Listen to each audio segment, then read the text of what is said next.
Hello, నేను మీ CS రావు. తెలంగాణ ముఖ్యమంత్రి రేవంత్ రెడ్డి గవర్నర్ని కలిశారు. ఏ కారణం చేత ఆయన కలిశారు అనే దాని మీద చర్చ జరుగుతుంది. మరోవైపు యూత్ ఇప్పుడు గాంధీ హాస్పిటల్లో వాళ్ళకున్నట్టు సమస్యల మీద ఉద్యమాలు చేస్తున్నాయి. ఈ సమకాలీన రాజకీయాలు రేవంత్ రెడ్డి ముఖ్యమంత్రి అయిన తర్వాత రకరకాలు ఉన్నాయి. వాటి మీద చర్చించేటువంటి ప్రయత్నం చేద్దాం. ప్రస్తుతం మన దగ్గర కాంగ్రెస్ పార్టీ సీనియర్ లీడర్, అలాగే రాజకీయ అనుభవం దాదాపు 2-3 పార్టీల్లో ఉంది, బిఎన్ రెడ్డి గారు మన దగ్గర ఉన్నారు. ఇంటరాక్ట్ అవుదాం. నమస్తే. సో బిఎన్ గారు చాలా రోజులు అయింది, ఆల్మోస్ట్ 5-6 సంవత్సరాలు పైనే. సో ఇప్పుడున్న రాజకీయాల్లో ఏంటి, యాక్టివ్ పాలిటిక్స్లో ఉన్నట్ట లేదంటే అబ్జర్వ్ చేస్తున్నారా? అబ్జర్వేషన్ ఏం లేదన్న, యాక్టివ్ పాలిటిక్స్లో ఉన్నాము. కాకపోతే ఎలక్షన్స్ అయినాయి కదా, మన శాసనసభ ఎన్నికలు అయినాయి, తర్వాత ఎంపీ ఎలక్షన్స్ అయినాయి. మన ఎంపీ ఎలక్షన్ అప్పుడు కూడా మలక్పేట్ కోఆర్డినేటర్గా ఇవ్వడం జరిగింది. అక్కడ కూడా క్యాన్వాసింగ్ చేయడం జరిగింది. ఇక్కడ నాగేందర్ గారు కూడా చేస్తే ఇక్కడ కూడా చేయడం జరిగింది. కాకపోతే ఏంటంటే ఇంకా పీసీసీ, కొత్త పీసీసీ ఇవన్నీ వచ్చిన తర్వాత కానీ ఇంకా పోర్ట్ఫోలియోలు ఇచ్చిన తర్వాత బాధ్యతలు ఇస్తే ఏదైనా కూడా. అందుకే అడిగింది. యాక్చువల్గా యాక్టివ్ పాలిటిక్స్లో అంటే మీడియాలో బాగా కనిపించేవాళ్ళు ఇంతకుముందు. ఇప్పుడు యాక్షన్ తెలుసు ఇవన్నీ మాకు, అంటే లోక్సభ ఎన్నికల్లో అసెంబ్లీ ఎన్నికల్లో చేశారు. కానీ యాక్టివ్గా అంటే ఇంతకుముందు తెలుగుదేశం పార్టీలో ఉన్నప్పుడు మెయిన్ పర్సన్స్ ఎవరంటే టీవీలో కనిపించి పార్టీ వర్షన్ వినిపించేలాగా ముందుకు వచ్చేవాళ్ళు. ఇప్పుడు రాకపోవడానికి కారణం ఇదేనా?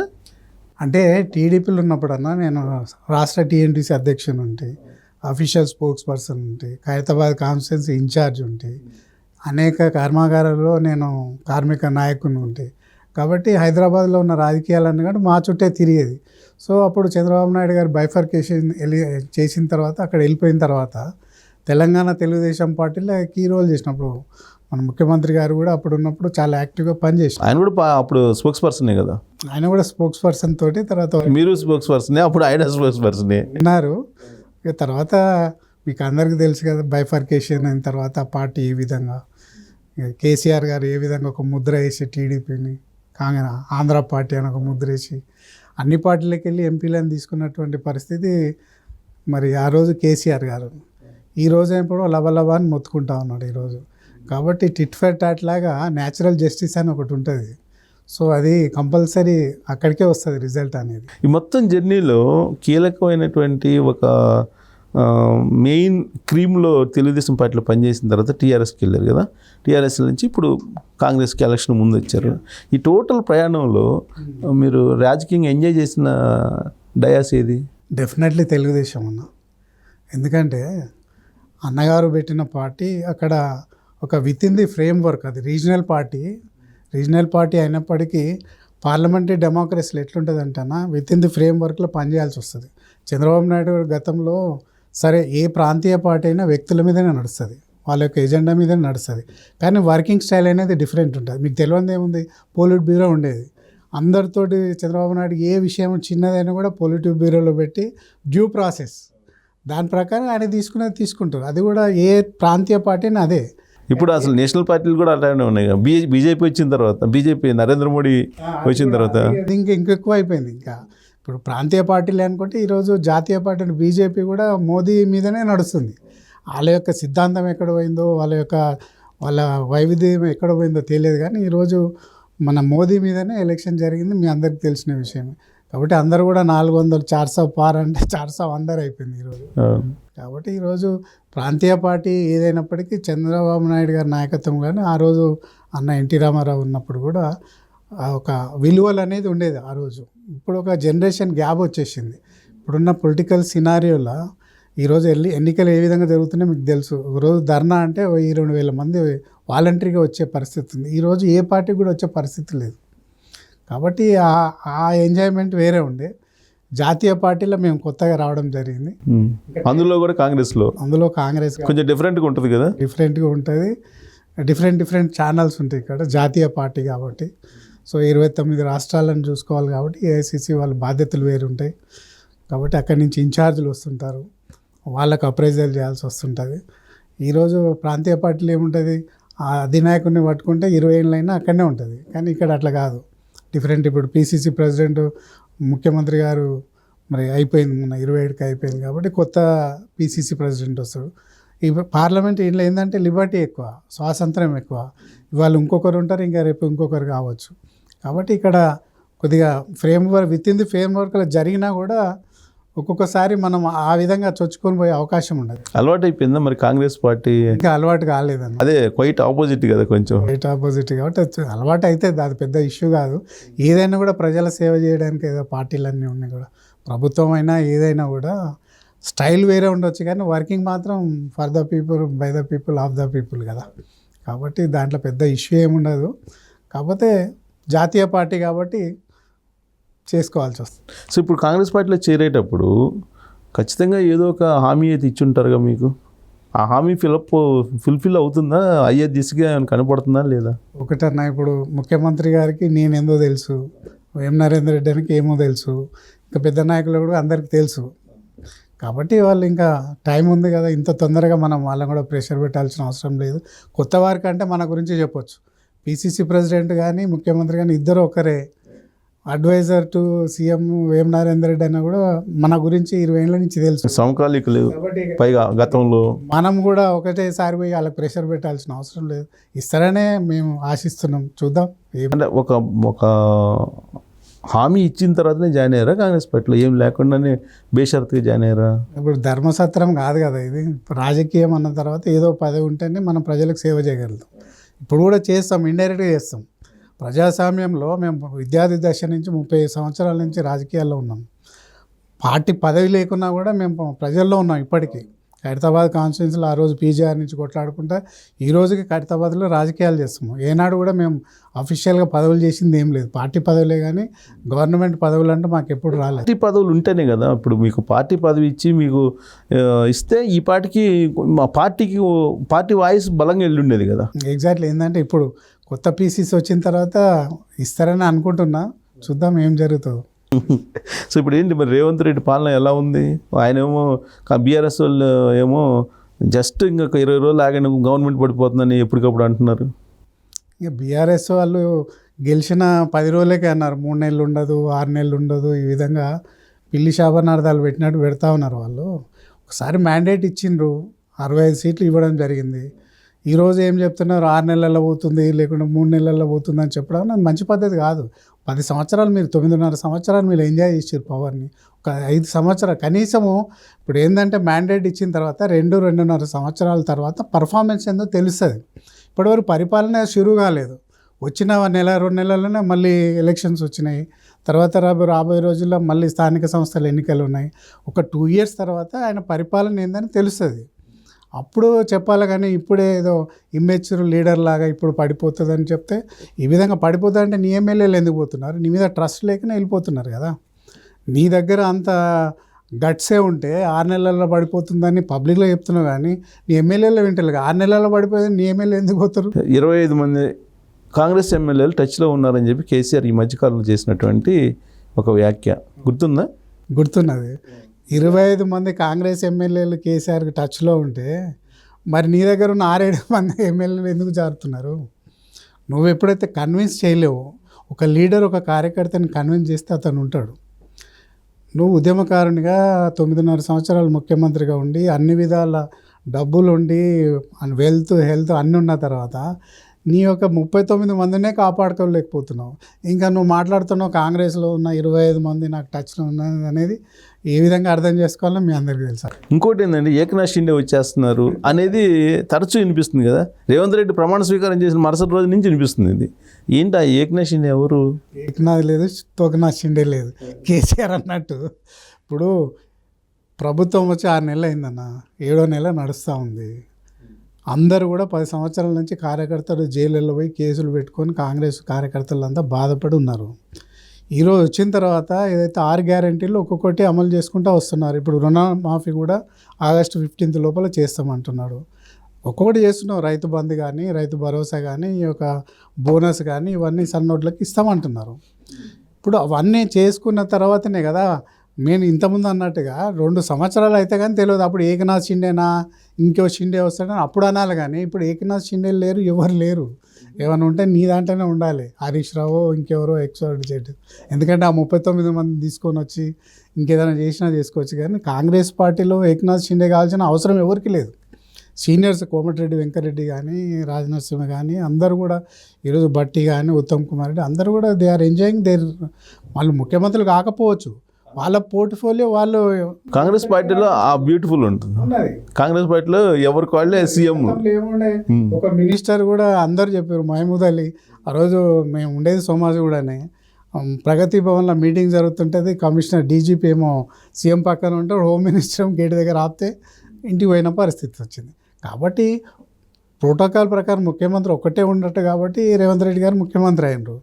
కాబట్టి ఎవరికి వాళ్ళ శాఖలలో వాళ్ళకు ఒక ఎక్స్పీరియన్స్ ఉంది, ఏ విధంగా నడిపించాలి, ప్రజలకు ఏ విధంగా సేవ చేయాలని అన్నీ ఉన్నాయి. ఈరోజు ఒకటి చూడండి, మీరు అన్నట్టుగా ఈరోజు అసెంబ్లీ సాక్షిగా జగదీశ్వర్ రెడ్డి కానీ కేటీఆర్ కానీ హరీష్ రావు కానీ ఒక ఛాలెంజ్ విసిరిండు.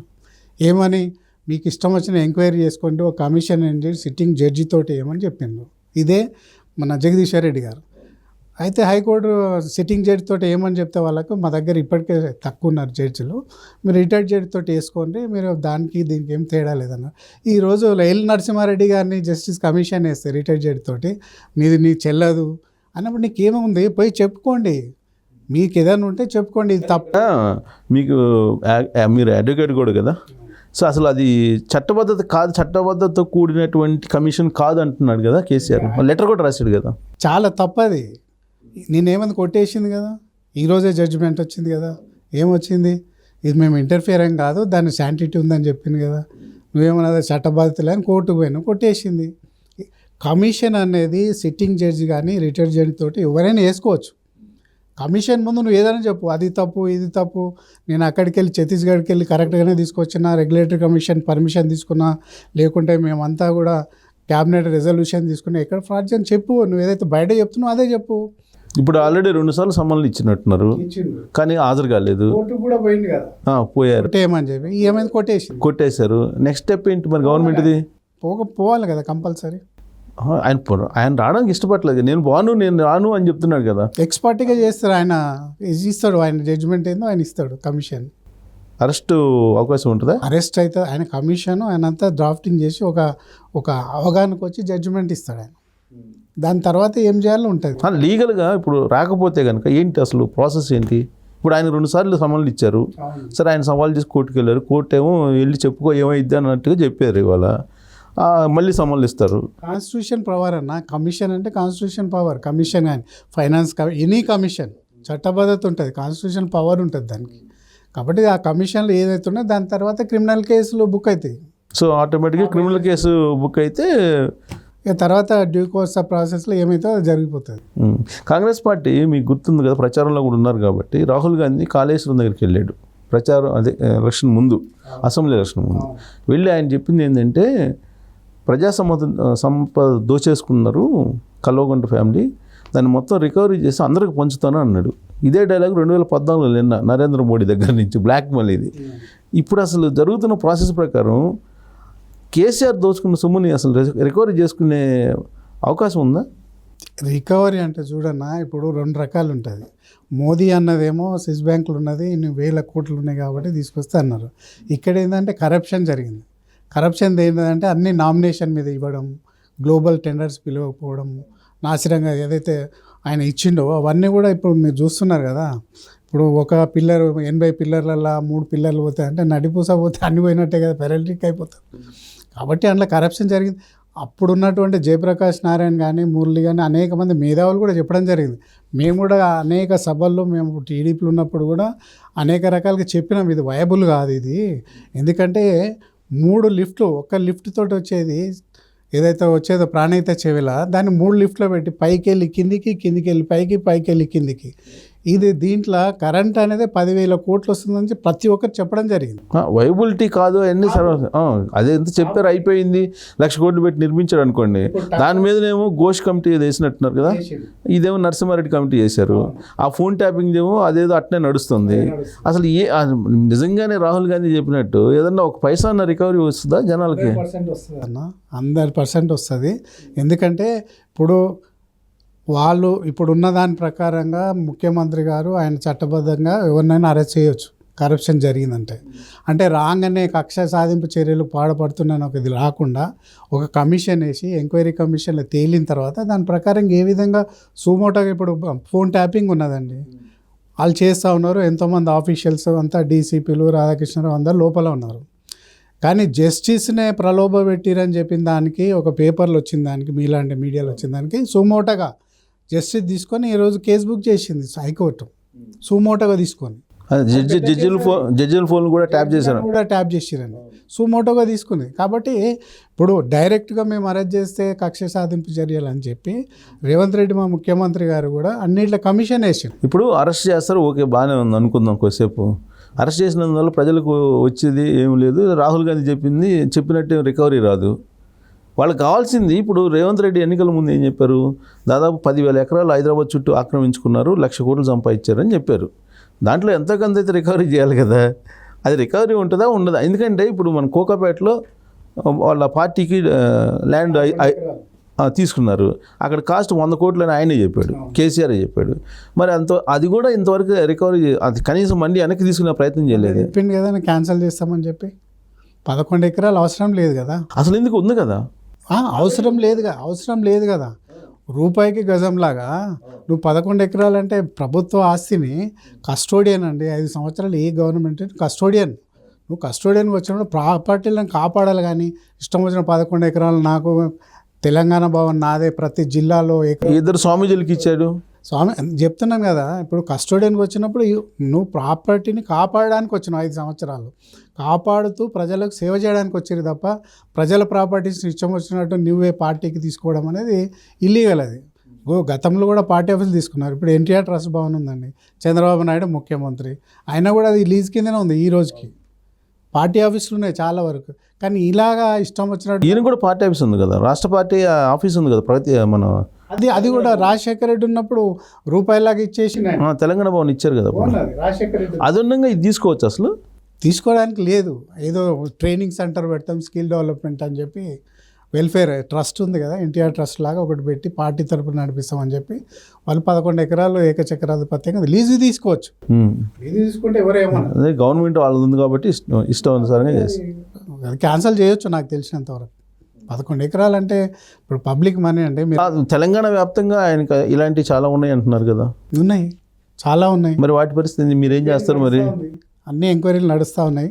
ఆ ఎంక్వైరీ రిపోర్ట్ వచ్చిన తర్వాత ఎక్కడెక్కడ రికవరీస్ ఉంటాయి, ఎక్కడెక్కడ ఇప్పుడు ఏంటండి కొంతమందికి అసైన్మెంట్ ల్యాండ్స్ ఉన్నాయి, 111 జియో ఉంది, ఎత్తేస్తామని చెప్పి అనేక. ఇప్పుడు జన్వాడ ఫామ్ హౌస్ ఉంది, మాది కాదన్నారు, అదన్నారు, ఇదన్నారు. ఎవరేం చేస్తారు అన్నీ తెలుసు. ఎంక్వైరీ చేసిన తర్వాత ఆ రిపోర్ట్ తీసుకొని సివిల్ కేసులా, రికవరీయా, లేకుంటే క్రిమినల్ కేసులా అనేది 100% 5 సంవత్సరాల్లో జరిగిపోతుంది. ఎవరు ఆపనీకి లేదు. ఒకసారి కమిషన్ వేసిన తర్వాత, ఎంక్వైరీ కమిషన్ వేసిన తర్వాత దాని ప్రకారంగా ముఖ్యమంత్రి రేవంత్ రెడ్డి గారు 100% దాని మీద తీసుకుంటారని నేను అనుకుంటాను. కానీ ముఖ్యమంత్రిగా రేవంత్ రెడ్డి ఉండరు అనేది కదా ఇప్పుడు కేసీఆర్ చెప్తుంది. వాళ్ళ పర్సెప్షన్, మనం ఏమంటాం దానికి? మా పర్సెప్షన్ 10 ఏళ్ళు, ఆయన పర్సెప్షన్ ఉండడని. అపోజిషన్ లీడర్గా ఆశపడడం తప్పలేదు, కానీ అతి ఆశ ఉండొద్దు. కానీ విచిత్రం ఏంటంటే రేవంత్ రెడ్డి తప్ప ఎవరున్నా అభ్యంతరం లేదు అన్నట్టుగా కేసీఆర్ మాటలు ఉంటాయి. ఎందుకని అలా? ఇంకా ఆయనని అడిగితే బెస్ట్ ఏమో. రేవంత్ రెడ్డి గారు ఇంతకుముందే చెప్పాను, జానారెడ్డి, జైపాల్ రెడ్డి నేను కాదు, నువ్వు ఇష్టం వచ్చినట్టు తిడితే వేరే వాళ్ళు తిట్టే పరిస్థితిలో లేరు. ఉత్తమ్ కుమార్ రెడ్డి ఒక క్యాప్టెన్గా చేసి, ఒక పైలట్గా చేసినట్టు ఒక సాఫ్ట్గా ఉంటాడు. రేవంత్ రెడ్డి ఈరోజు 5 సంవత్సరాలలో 7 సంవత్సరాలు ముఖ్యమంత్రి కాగలిగిందంటే నీ భాషలోనే నీకు రివర్స్గా జవాబు ఇచ్చింది కాబట్టి ఈరోజు పబ్లిక్లో ఉన్నాడు. సో అందుకే భయమా? ఉండొచ్చు కదా. ఇప్పుడు ఆయన తప్ప ఎవరైనా ఉండొచ్చు అంటే ఆయన నీకంటే ఎక్కువ చదువుకున్నాడు అన్నట్టే కదా. భాషలో కానీ, విద్యలో కానీ, రాజకీయంలో కానీ, టాక్టిక్స్లో కానీ అన్ని విధాలా నీకంటే ఒక ఆకు ఎక్కువ చదివింది కాబట్టి ఈరోజు 7 సంవత్సరాలు ముఖ్యమంత్రి అయి కూర్చున్నాడు. కాబట్టి ఆయనకు డైజెస్ట్ అయితే లేదు. అరే నా ముందు నేను సెక్రటరేట్ కట్టిన, అది కట్టిన, నా కొడుకు గురించి వాస్తు గురించి కడితే వచ్చి ఇంకో పిల్లోడు వచ్చి కూర్చున్నాడు రైతు బిడ్డ అని చెప్పి ఆయనకు డైజెస్ట్ అయితే లేదని ఈజీగా తెలిసిపోతా ఉంది. ఇప్పుడు మొన్న ఈ మధ్య 2-3 రోజుల నుంచి సోషల్ మీడియాలో ఒక పెద్ద లిస్ట్ ఒకటి వైరల్ అవుతుంది.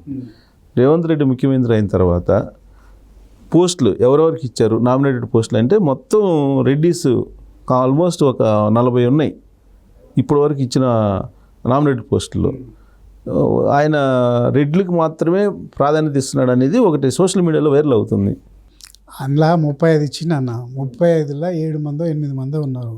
ఇప్పుడు ఆమె ఉంది మన ఆలేరు, ఆమె యాదవ్, రెడ్డి కాదు, అట్లా కొంతమంది ఉన్నారు. ఓకే, పేరు వెనక రెడ్డి, గీత రెడ్డి లాగా. కాబట్టి శోభారాణి, బండ్రు శోభారాణి ఉంది, ఆమె కూడా రెడ్డి అని రాసి చూసారా లిస్ట్, చూసారా సోషల్ మీడియాలో? అదే లిస్ట్ ఉన్నది. ఇప్పుడు కొంతమందికి ఎమ్మెల్యేలు రాలేదు, పటేల్ రమేష్ రెడ్డి ఉన్నాడు. మరి అలాంటి వాళ్ళకు మరి రాజకీయంలో కొంతమందిని రికమెండ్ చేయాల్సిన అవసరం ఉంటుంది.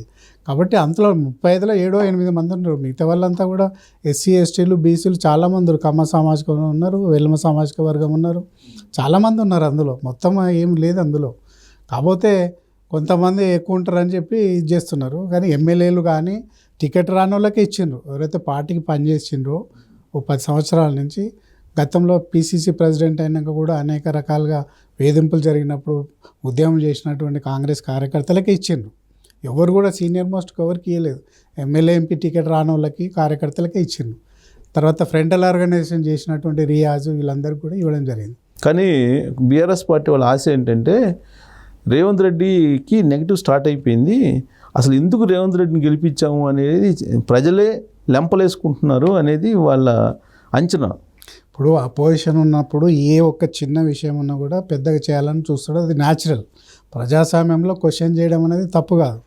కానీ దాన్నే పట్టుకొని ఈరోజు విద్యార్థులు ఉన్నారు, ఇప్పుడు చేస్తూ ఉన్నారు, డిఎస్సి వేసినారు, ఏ లేదు అన్నారు. 10 సంవత్సరాలు ఒక్క డిఎస్సి వేయలేదు టీఆర్ఎస్ గవర్నమెంట్. టీఆర్ఎస్ గవర్నమెంట్ ఉన్నప్పుడు కానీ బీఆర్ఎస్ గవర్నమెంట్ ఒక్క డిఎస్సి వేయలేదు. ఈరోజు హరీష్ రావు, కేటీఆర్ పోయి ఆ విద్యార్థుల దగ్గర పోయి రెచ్చగొడతా ఉన్నారు. నీ మొగాలకు ఒక్కటన్నా డిఎస్సి ఒక 1000 మందిని వేయలేని పరిస్థితి నువ్వు. ఈరోజు 11,000కి ఇచ్చిండ్రు, ఇంకొక 10,000 11,000 ఇంకా ఉన్నాయి బ్యాక్లాగ్. స్టాగర్డ్ ఒక ఫేజ్డ్ మేనర్లో వేస్తామని చెప్తాం. ఆల్మోస్ట్ రేవంత్ రెడ్డి అప్పుడు పిసిసి అధ్యక్షుడు ఉన్నప్పుడు అనేక సందర్భాల్లో 2 లక్షల ఉద్యోగాలు ఖాళీగా ఉన్నాయి, వాటిని ఫిలప్ చేస్తాను అని చెప్పారు కదా. ఇప్పుడు వరకు ఆయన చేసింది డిఎస్సి ఒకటి, ఆ గ్రూప్ 1 గ్రూప్ 2 ఒకటి వేశారు. ఆ తర్వాత అంతకుముందు ఉన్న ఈ నర్సుల పోస్టులు అవన్నీ మేము ఇచ్చినాయి అని చెప్పి చెబుతున్నారు కదా వాళ్ళు. ఒకటన్నా ఎగ్జామ్ ప్రాసెస్ జరిగింది టీఆర్ఎస్ గవర్నమెంట్లో. ఎప్పుడైతే మీకు ఇంటర్వ్యూ అయిపోయింది, అంత అయిపోయింది, మీకు ఎప్పుడైతే అపాయింట్మెంట్ లెటర్ని ఇస్తే కదా గవర్నమెంట్ ఫండ్స్ అన్ని అలొకేట్ చేయాలి కదా.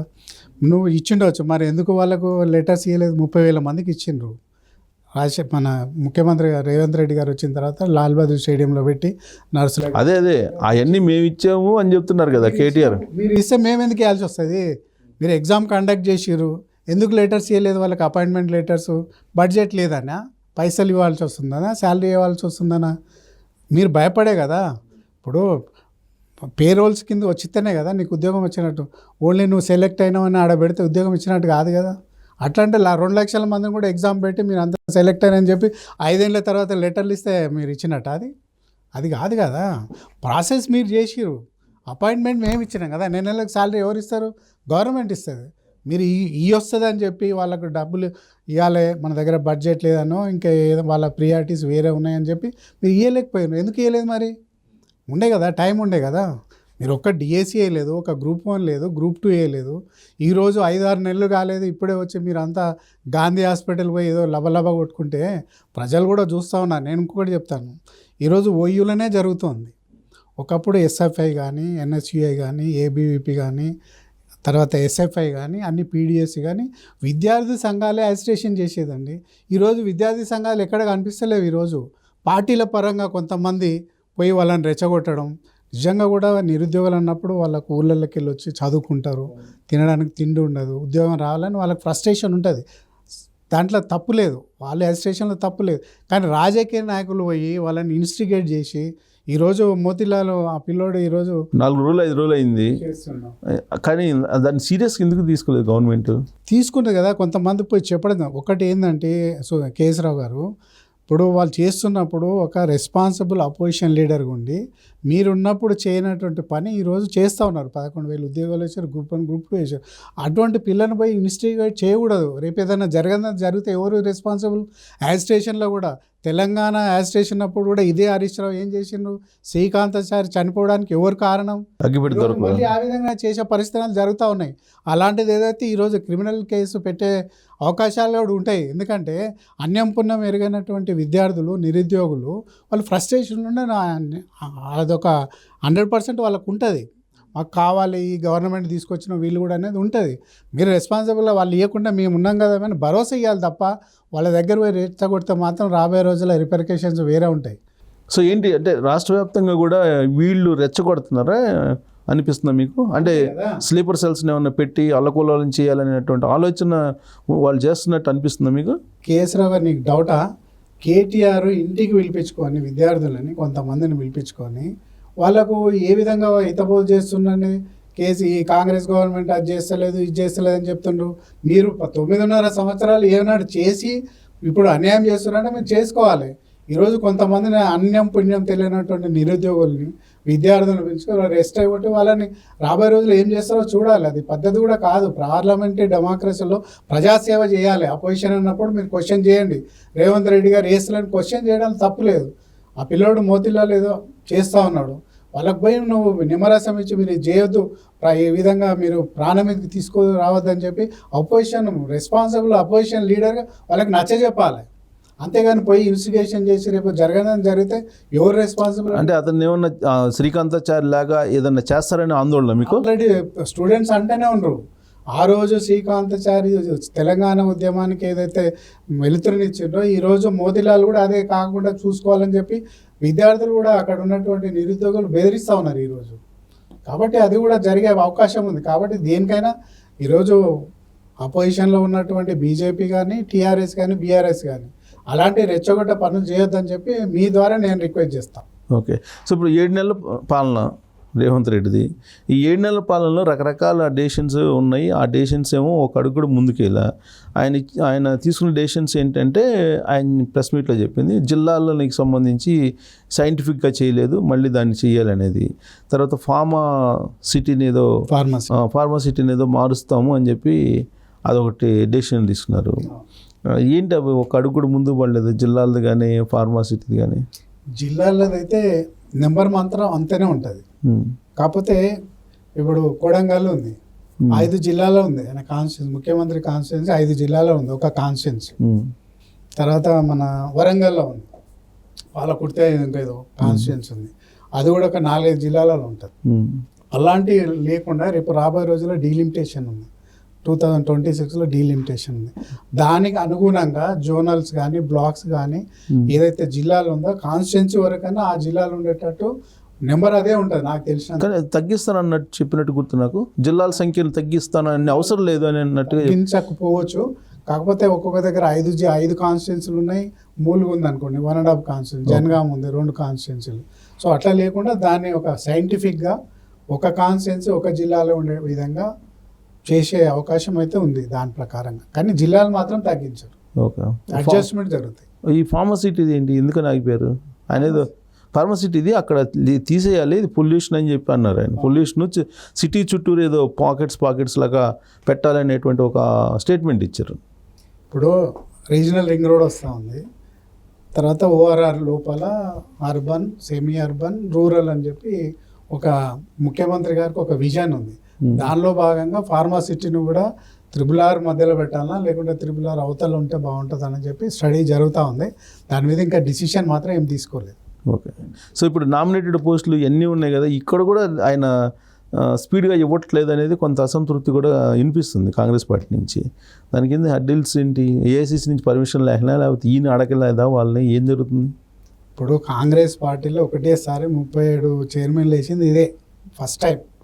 ఎప్పుడు కూడా 5-10 నాలాంటి పోయి అడిగితే ప్రెషర్ తట్టుకోలేకుండా ఇచ్చేవాళ్ళు. కానీ ఒకటేసారి వచ్చిన 2 నెలలకే 3 నెలలకే ఎలక్షన్ రేపు నోటిఫికేషన్, ఎంపీ నోటిఫికేషన్ వస్తుందనగా ఏఐసిసిని ఒప్పించి అక్కడి నుంచి తీసుకురావడం జరిగింది 37 మంది చైర్మన్లు. ఇంతవరకు ఎవరు కూడా చేయలే అట్లా. ఆయన ముఖ్యమంత్రి గారికి ఒకటి ఏంటంటే ఒకటేసారి వేసేస్తే మళ్ళీ ఇంకో 2 సెకండ్ బ్యాచ్ కూడా ఇవ్వచ్చు అనేది వాళ్ళ యొక్క ఉద్దేశం. సో దాంట్లో భాగంగానే 37 ఒకటిసారి తీసుకొచ్చారు.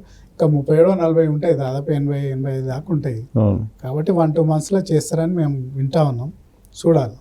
అంటారు క్యాబినెట్ ఏంటి 6 ఖాళీలు అయితే పెట్టారు. దాంట్లో ఆ ఖాళీలను ఫిలప్ చేయడానికి ఢిల్లీ చుట్టూ తిరుగుతున్నట్టున్నాడు ఈ మధ్య. వాళ్ళేమో గవర్నర్ని కలిసినట్టున్నారు. గవర్నర్ని అదే పర్పసా లేదా వేరే పర్పస్ ఏమన్నా ఉందా? కలిసి అన్నీ రకరకాలు ఉంటాయి కదన్నా. ఇప్పుడు షెడ్యూల్ 9-10లో ఉన్నటువంటి బైఫర్కేషన్లు ఉన్నాయి, అది కూడా అయిపోతుంది. దాని గురించి రెండోది ఏంటంటే ఇప్పుడు 10 years అయిపోయింది, ఉమ్మడి ఆంధ్రప్రదేశ్ అనేది క్యాపిటల్ అనేది కూడా అయిపోయింది. తర్వాత ఎక్స్పాన్షన్ మీరు అన్నట్టు కూడా ఎక్స్పాన్షన్ కూడా ఫస్ట్ వీక్లో ఉంటుందని అంటున్నారు కదా. కాబట్టి దానివల్ల ఇంకా ఎప్పుడే కానీ ముఖ్యమంత్రి గవర్నర్ కూడా అనేక సార్లు కొన్ని విధంగా షేర్ చేసుకుంటారు. లా అండ్ ఆర్డర్ కానీ ఇప్పుడు మన దగ్గర ఉన్నటువంటి పరిస్థితులను కూడా అప్పుడప్పుడు పోయి అప్రైజాలు ఇస్తారు గవర్నర్కి యాజ్ ఎ కటసీగా. ఓకే. సో రకరకాలుగా ఉంటాయి కొన్ని మాట్లాడుకుంటే ముఖ్యమంత్రి కానీ గవర్నర్ కానీ. అనేక సార్లు నరసింహన్ ఉన్నప్పుడు కూడా కేసీఆర్ కూడా పోయి మాట్లాడుకొని వచ్చేవాళ్ళే కానీ వచ్చేవాళ్ళు. ఓకే, అది గవర్నరు ముఖ్యమంత్రి కలిగితే పెద్ద న్యూస్ ఏం కాదు. కానీ ఇప్పుడు క్యాబినెట్ అందరూ ఎదురు చూస్తున్నారు కదా. మీరు అడిగిన దానికి కూడా ఒక లాజిక్ ఉంది. మొన్న చంద్రబాబు నాయుడు దగ్గర పోయి ఇదే గవర్నర్ కలిసిండు, మళ్ళీ రేవంత్ పోయి కలిసిండు, కాబట్టి ఏదో ఉందని మీ అంతరార్థం నాకు అర్థమైంది. అంతే ఉంటుంది జర్నలిస్టులకి. వాళ్ళిద్దరు కలిస్తే ఏదో ఉంటుంది, ఏం లేకుండా అయితే టైం వేస్ట్ చేయరు కదా వాళ్ళు. గవర్నరు ముఖ్యమంత్రి ఉండొచ్చు, కొన్ని బైఫర్కేషన్ బిల్లులు ఉన్నాయి కానీ 2 స్టేట్లకు సంబంధించినవి. అక్కడిక్కడ ఒకడే గవర్నర్ కాబట్టి ఇప్పుడు కొన్ని ఇష్యూస్ రేజ్ చేసి ఉంటారు, దాని భాగంగా పోయి ఉంటారు. సో ఒక క్లారిటీ వచ్చిందా క్యాబినెట్ విషయంలో 6 ఎవరు అనేది? ఇద్దరు, మీరు మీలాంటి వాళ్ళు చూస్తేనే విన్నాము, 2 గురించే రాలేదని వింటున్నాం మేము. అది అధిష్టానంగా తెలిసిన విషయం కదా, మాకంత పేర్లు రివీల్ కావట్లేదు. అన్ని మీడియాలో వస్తున్న పేర్లు తప్పితే సామాజిక న్యాయం కూడా చూసుకోవాలి కదా. ముఖ్యమంత్రికి ఇవ్వాలని ఉంటుంది, కొంతమందికి ఇవ్వలేకపోతారు. క్యాస్ట్ ఈక్వేషన్, రీజను, జిల్లా రకరకాలు ఉంటాయి. ఉన్నాయి 33 జిల్లాలు. ముఖ్యమంత్రి గారు కేసీఆర్ చేసినటువంటి పరిస్థితి 10 జిల్లాలు ఉంటే 10 మందితోటే అయిపోతుండే. 33 జిల్లా మా జిల్లాకి రాలేదంటే ఎంతమంది కనిస్తారు? ఉండేదేమో 17. సో 17లో 11 అయిపోయినాయి, ఇంకా 6 ఉన్నాయి. ఈ 6లో నాది విద్యాశాఖ అని చెప్పి అంటున్నాడు రాజగోపాల్ రెడ్డి. ఆల్రెడీ ఆయన పోర్ట్ఫోలియో కూడా తీసేసుకొని నిన్న మాట్లాడినట్టున్నాడు. విద్యాశాఖ అన్నాడు ఆయన నిన్న. ఓకే, విద్యాశాఖ నాదేను అని నిన్న ఒక స్టేట్మెంట్ ఇచ్చారు రాజగోపాల్ రెడ్డి. నాకు అంత పెద్ద ఐడియా లేదా? విన్నావా ఈ స్టేట్మెంట్? విన్నా. హోమ్ మినిస్టర్ అయితే విన్నా. హోమ్ మినిస్టర్ ఏమో మరి అది మారిందేమో. నిన్నైతే ఎడ్యుకేషన్ సూట్ కాకపోవచ్చు అసలు పోర్ట్ఫోలియో తర్వాత సంగతి ఏదో ఒకటి. ముందైతే క్యాబినెట్లోకి ఎంట్రీన్స్ ఉంటుందా? ఎందుకంటే కోమటిరెడ్డి ఉన్నాడు, వెంకటరెడ్డి ఉన్నాడు కదా. అదే రాజగోపాల్ రెడ్డి ఏమంటారంటే, నేను జాయిన్ అయిందే మినిస్టర్ ఇస్తా అంటే నేను జాయిన్ అయినా, నేను కానీ వివేక్ కానీ అందరికి తెలిసిన విషయం. పార్లమెంట్ ఎన్నికలప్పుడు కూడా మళ్ళీ అష్యూరెన్స్ ఇచ్చిరని వింటున్నాం. How far it is correct మనకు తెలియదు. కాబట్టి దానిలో భాగంగా ఆయన ట్రై చేస్తున్నట్టు మనకు కూడా తెలిసిన విషయం. ఇది మళ్ళీ పీసీసీ ఒకటి ఉంది. అలాంటి పీసీసీని ఖచ్చితంగా ఎవరో ఒకరిని పెట్టాలి. వినిపిస్తున్నట్టు పేర్లేమో బీసీలకు వినపడుతుంది, వేరే క్యాస్ట్లకి ఏమీ అవకాశం లేనట్టుంది. ఓన్లీ ఓసీకి అయితే లేదు నాకు తెలిసినంత వరకు. అదే బీసీఆర్, ఎస్సీఆర్, ఎస్టీ ఇది ఎట్లానే ఉంటుంది నాకు తెలిసినంత వరకు. బీసీఆర్, ఎస్టీ, ఎస్టీఆర్, ఎస్సీ మూడో పేర్లు వినపడుతున్నట్టుంది. 3 పేర్లు కనిపిస్తాయి. ఆ 3లో మరి మహేష్ కుమార్ గౌడ్, లేదంటే మధుయాష్కి గౌడ్, ఇక సోనియా గాంధీ, రామ్ నాయక్, ఖర్గే గారు, ముఖ్యమంత్రి గారు వీళ్ళంతా కలిసి తీసుకుని ఆల్రెడీ అందరి సీనియర్స్ కూడా వాళ్ళ యొక్క అభిప్రాయాలు సేకరించడం జరిగింది. ముఖ్యంగా ఢిల్లీలో చాలా వరకు మంత్రివర్గం గురించి జరగలేదని వింటున్నాము. పీసీసీ గురించే చాలా జరిగిందని విన్నాం. అందరి అభిప్రాయ సేకరణ చేసుకుని బట్టి కూడా మళ్ళీ వెళ్ళిపోవడం జరిగింది. బట్టి, ఉత్తమ్ కుమార్ రెడ్డి, కోమటిరెడ్డి అందరు పోయినరు. బట్టి కూడా ఒక మూమెంట్లో అడిగారు కదా, పీసీసీ అడుగుతున్నట్టున్నారు ఆయన. వార్తలు వస్తూ ఉన్నాయి. అదే మరి లోపల ఏం జరిగిందో మనకు అదే తెలియదు. కానీ పీసీసీ నియామకాన్ని బట్టి రేవంత్ రెడ్డి ఫ్యూచర్ ఆధారపడి ఉంటుంది అనేది ఒక న్యూస్. ఒకవేళ మధుయాష్కి గౌడ్కి ఇస్తే ఈయన మళ్ళీ వీళ్ళిద్దరి మధ్య కొంత సమన్వయ లోపం ఉండే అవకాశం ఉంది. రేవంత్ రెడ్డి స్పీడ్కి కొంత అడ్డుకట్ట వేస్తారేమో అనేది ఒక న్యూస్. నాకు తెలిసినంత వరకు రేవంత్ రెడ్డి గారు ముఖ్యమంత్రి గారు అతనికి కాకపోతే ఎవరికి వచ్చినా ఓకే అనుకునే మనస్తత్వం. ఆల్రెడీ ఆయన ఎంజాయ్ చేసాను ముఖ్యమంత్రి. మన మధు యాష్కి గారికి ఇచ్చినా లేకుంటే భట్టి గారికి ఇచ్చినా ఎవరికి ఇచ్చినా రూలింగ్ పార్టీ ఇద్దరు ప్రోటోకాల్ ప్రకారంగా పీసీసీ ఉంటాడు, ముఖ్యమంత్రి ఉంటాడు. ఆల్రెడీ భట్టి గారు ఉప ముఖ్యమంత్రి, ముఖ్యమంత్రి తర్వాత అతనే ఉన్నాడు. ఇక్కడ కూడా ఫోటోలు కానీ ఎవడు ఉన్నాయి. కాబట్టి పీసీసీ ప్రెసిడెంట్ అనేది ఆర్గనైజేషన్ చూసుకుంటుంది తప్ప డే టు డే అంటే ఏముండదు. కాకపోతే పార్టీ పరంగా హెడ్ ఉంటాడు. కాబట్టి ముఖ్యమంత్రి గారు ఎవరు వచ్చినా కూడా కలుపుకపోయే స్వభావం ఉంది, ఆయన చేయగలుగుతాడు. అంత ఆయన దగ్గర అయితే తాకత్ అయితే ఉన్నది. ఆయన దగ్గర ఆయన టాలెంట్ గురించి ఆయనకి పెద్ద లైక్స్ డిస్లైక్స్ అయితే ఏం లేవు నాకు తెలిసినంత వరకు. మోదీ యాష్కి ఇచ్చినా లేకుంటే బర్లాం నాయక్కి ఇచ్చినా ఇంకా ఎవరికి ఇచ్చినా లేకుంటే మహేష్ కుమార్ గౌడ్కి ఇచ్చినా కూడా ఆయనకేం పెద్ద ఇంట్రెస్ట్ ఉన్నట్టు. జనరల్గా అందరిని అడిగినట్టే సీఎం కూడా అడుగుతారుగా, ఏఐసిసి తన అభిప్రాయాన్ని అయితే తీసుకుంటారు కదా, చెప్తారు. తన అభిప్రాయం తీసుకున్నప్పుడు మధు యాష్కి గౌడ్ని ఆయన చెప్తారా? ఏది ఇచ్చినా అన్న ఇప్పుడు ఏంటంటే సోనియా గాంధీ, రాహుల్ గాంధీ, ఖర్గే గారు కూర్చొని, కేసీ వేణుగోపాల్ కూర్చొని అందరు తింటారు. సబ్కా సున్నా అప్నా కన్నా అన్నట్టు అందరు అభిప్రాయాలు తీసుకుంటారు. 29 రాష్ట్రాలలో కూడా క్యాస్ట్ ఈక్వేషన్ చూసుకుంటారు వాళ్ళు. ఏ రాష్ట్రంలో ఎంతమంది ఉన్నారు, ఎస్సీలు ఎంతమంది ఉన్నారు, బీసీలు ఎంతమంది ఉన్నారు, ఆల్ ఓవర్ ఇండియాలో చూసుకున్న తర్వాత ఎవరిని ఇవ్వాలనేది వాళ్ళు ఇస్తారు ఫైనల్ కదా, జాతీయ పార్టీ కాబట్టి. కాబట్టి ఇప్పుడు ప్రాంతీయ పార్టీ ఇంతమంది అన్నట్టుగా ఇక్కడనే కాబట్టి ఎవరినో ఒకరిని పెట్టుకోవచ్చు. 29 రాష్ట్రాలలో ఎంతమంది ఎస్సీలు ఉన్నారు, ఎంతమంది బీసీలు ఉన్నారు, ఎంతమంది మైనారిటీస్ ఉన్నారు, మారిపోతుంది. కంట్రీ యూనిట్గా తీసుకుంటే మళ్ళీ మారిపోతుంది. కాబట్టి ఎవరికైనా రావచ్చు. సో ఇప్పుడు రేవంత్ రెడ్డి పరిపాలన చేసిన తర్వాత అనేక మంది ముఖ్యమంత్రులను, కాంగ్రెస్ వాళ్ళని కూడా చూశారు కదా మీరు, ఆ రోజు తెలుగుదేశం పార్టీలో ఉన్నప్పుడు. రేవంత్ రెడ్డి మొత్తం రాజశేఖర్ రెడ్డి లాగా వెళ్ళిపోతున్నారు అనేటువంటి ఫీలింగ్ కొంతమందికి ఉంది. అలా అనిపిస్తుందా? రాజశేఖర్ రెడ్డి రేవంత్ రెడ్డికి కంపారిజన్ చేయొద్దన్న. ఎందుకంటే ఆయన 30 సంవత్సరాలు స్ట్రగుల్ చేసి ఎమ్మెల్యేగా, ఎంపీగా, అపోజిషన్ లీడర్గా ఉండి ఒక కాంగ్రెస్ పార్టీలో తీసుకొచ్చిండు. రేవంత్ రెడ్డి గారు 7 సంవత్సరాలనే ముఖ్యమంత్రి అయింది. 7 కూడా ఉందా? 7 సంవత్సరాలు 2017-18 వర్కింగ్ ప్రెసిడెంట్గా ఎంటర్ అయ్యారు. 2 సంవత్సరాలు చేసినట్టున్నారు వర్కింగ్ ప్రెసిడెంట్, అంతే కదా? మా టీడీపీలోకి వెళ్ళి పోయినప్పుడు 2017 ఎండింగ్లో పోయింది, 18. ఓకే. సో 6-7 ఇయర్స్ అయింది.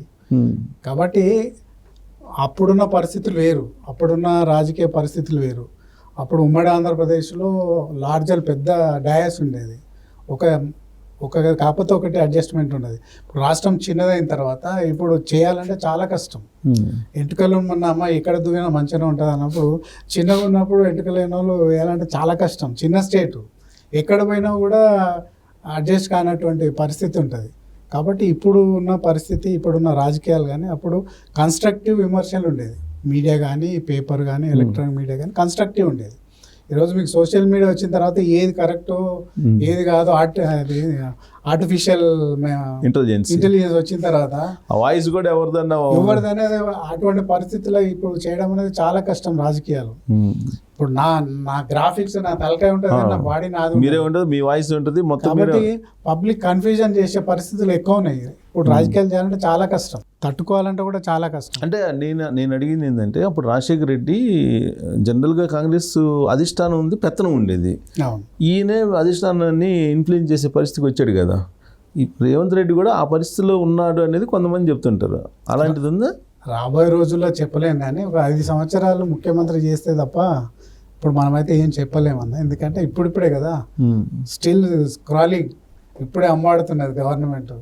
ఇంకా 2-3 సంవత్సరాలు అయితే అప్పుడు మన కొన్ని స్కీమ్స్ కూడా ఇంప్లిమెంట్ అయ్యే పరిస్థితి ఉంది. ఇప్పుడు మేనిఫెస్టోలు లేని కూడా కొన్ని చేయాలన్నది ముఖ్యమంత్రికి. గతంలో రాజశేఖర రెడ్డి గారు ఆరోగ్యశ్రీ లేకుండే మేనిఫెస్టోలు తీసుకొచ్చిండు. కాబట్టి అటువంటి కొన్ని ఉన్నాయి, ఇన్నోవేటివ్ కూడా ఆయన మైండ్లో ఉన్నాయి. కొన్ని ఎంగేజ్లో ఉంది, ఇంకా కొన్ని సంవత్సరాలు, ఇంకా 20 సంవత్సరాలు చేసే అంటే వయసు ఉన్నది ముఖ్యమంత్రి గారికి. కాబట్టి ఏదో ఒకటి యూనిక్గా చేస్తేనే కదా రేపు రాబోయే రోజుల్లో మళ్ళీ ఓట్లు అడగడానికి. కాబట్టి నాకు తెలిసినంత వరకు కొద్దిగా ఇన్నోవేటివ్గా పోతాడని నేను అనుకుంటా ఉన్నాను. అంటే ఏకపక్షంగా వెళ్తున్నాడు కాంగ్రెస్ పార్టీలో ఆయన అనేది కూడా ఆయన మీద ఉన్నటువంటి ఒక అభిప్రాయం కొంతమందికి. తప్పన్నది. ఎందుకంటే ప్రతి ఒక్కటి కూడా ఏదైనా ఉన్నది అనుకుంటా, ఐటీ ఉన్నదంటే శ్రీధర్ దావాసు పోయిండు, ఏ ముఖ్యమంత్రి అయినా ఒక్కడే పోయిండు, లేకుండా కేటీఆర్ ఒక్కడే పోయిండు, కానీ ఏ మంత్రిని కూడా తీసుకపోలే, శ్రీధర్ బాబుని తీసుకొని పోయిండు. కాబట్టి మన R&B ఉన్నది, కోమటిరెడ్డి వెంకరెడ్డి గారిని తీసుకుపోయాను, ఫైనాన్స్ ఉంది, బట్టి గారిని తీసుకుపోయాను. ఎక్కడ కూడా ఆయన ఒక్కడే పోయి నేనే అని చెప్పి ఏ మీటింగ్లో కూడా చూడండి, అబ్జర్వ్ చేయండి, నా మనసులు మేమంతా కలిసి అంటున్నారు. మా బట్టి గారు ఫైనాన్స్ చూస్తేనే నేను చేయగలుగుతాను, నా చేతిలో ఏం లేదన్నాను. కాబట్టి ఎప్పుడు ఓన్ చేసుకుంటుండే తప్ప. సో కాంగ్రెస్ పార్టీని బాగా అలవాటు చేసుకున్నాడు అయితే. 100%. ఎందుకంటే క్యారీ చేయాలి. నువ్వే నెంబర్ 1 ఉన్నప్పుడు అందరిని క్యారీ చేసే బాధ్యత ముఖ్యమంత్రి మీద ఉంటుంది.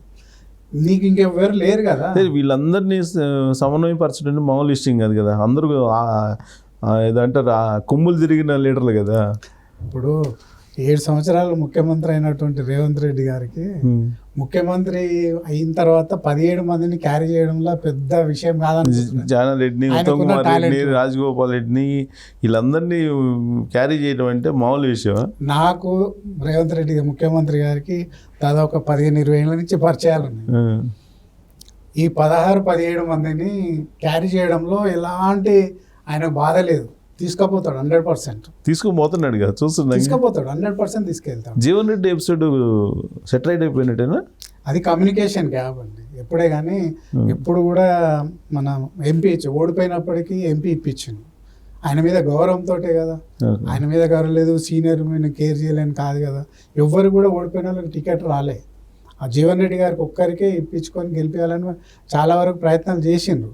అలాంటి పెద్ద మనిషి, ఏజ్లో ఆయన పెద్ద, ఎక్స్పీరియన్స్లో పెద్ద, ఏ రకంగా కూడా రేవంత్ రెడ్డికి ఆయన కాంపిటీషన్ కాదు. ఆయన పెద్ద మనిషి, లాయర్లు, ఒక అడ్వకేటు, ప్రజా జీవితంలో దాదాపు 40 ఏళ్ళు వివాదరహితుడు. ఆయన దూరం ఎందుకు చేసుకుంటారు చెప్పండి? Communication gap. ఎవరు నాలంటోని చెప్పింటాడు, జీవనాన్నకు చెప్పమని, నాలంటోడు మర్చిపోయి ఉంటాడు. సో దాంట్లో చిన్న కమ్యూనికేషన్. ప్రస్తుతానికి అయితే అది సెటిల్ అయిపోయింది 100%. కప్లో తుఫాన్ లాగా. అంతేనా? టీ కప్లో తుఫాన్. ఇంకోటి ఏంటంటే రేవంత్ రెడ్డి మీద ఉన్నటువంటి ఒక నెగిటివ్ ఇంపాక్ట్, ఆయన ఎవరికి అందుబాటులో ఉన్నాడు, ఫోన్లు తీయడు, వెళ్ళినా కానీ ఆయన కలవడు. ఇది పిసిసి అధ్యక్షుడిగా ఉన్నప్పటి నుంచి ఇప్పటికి కూడా అది కంటిన్యూ అవుతుంది. కానీ ఫోన్ తీయడం అనేది ఫోనే ఉండదన్న తన దగ్గర. గతంలో టీడీపీలో ఉన్నప్పుడు కూడా ఫోన్ అతని దగ్గర ఉండేది కాదు. అందులో ఇవాళ రేపు ఎట్లుంటుంది అంటే ఆ ఫోన్ ట్యాపింగ్ అది ఏదైతే ఉన్నది కదా, మీకు ఓటుకు నోటికేసిన తర్వాత ఆయన ఫోన్ అనేది మెసేజ్ పెడితే రిప్లై ఇస్తాడు. ఈవెన్ టుడే ఆయన ఫోన్ ఏదైతే ఉన్నదో పర్సనల్ ఫోన్కి మెసేజ్ పెడితే ఆయన కాల్ చేస్తాడు. కాబట్టి తెలిసిన వాళ్ళందరికీ తెలుసు మెసేజ్ పెట్టాలని చెప్పి. కాబట్టి అంతే తప్ప వేరేది ఏం లేదు. అందరినీ కలవడానికి ప్రయత్నం చేస్తాను. అక్కడికి వెళ్ళినా కానీ అసలు ఎవరిని కలవట్లేదు ఆయన. ఒకవేళ కలిసినా కానీ ఆయన ఒక సెకండ్ కూడా టైం ఇవ్వరు అనేది అతని మీద ఉన్న ఫస్ట్ నుంచి, పిసిసి అధ్యక్షుడు ఉన్నప్పటి నుంచి కూడా ఆయన మీద అలాంటి అభిప్రాయం ఉంది కదా. ఇప్పుడు కూడా మారిందా అలాంటి సిచ్యువేషన్ ఏమన్నా? ఇప్పుడన్నా కొన్ని ప్రియారిటీస్ ఉంటాయి. గవర్నమెంట్ వచ్చిన తర్వాత ముఖ్యమంత్రిగా పొద్దుగల ఐబీ వాళ్ళు, ఇంటెలిజెన్స్ వాళ్ళు, వాళ్ళందరూ ఉంటారు. గతంలో ఉన్న విధంగా ఈరోజు నేను పోయి కలుస్తామంటే కాని పరిస్థితి అది. ఎందుకంటే కొన్ని అడ్మినిస్ట్రేషన్ ప్రాబ్లమ్స్ ఉంటాయి. అందరం ఏమనుకుంటాం, మా రేవంత్ అన్న అనుకొని మనం పోవాలని అనుకుంటాం. కానీ ప్రియారిటీస్ వేసుకుంటాయి. కాబట్టి అట్లా కొంతమంది నారాజయ్యే అవకాశాలు ఉండవచ్చు.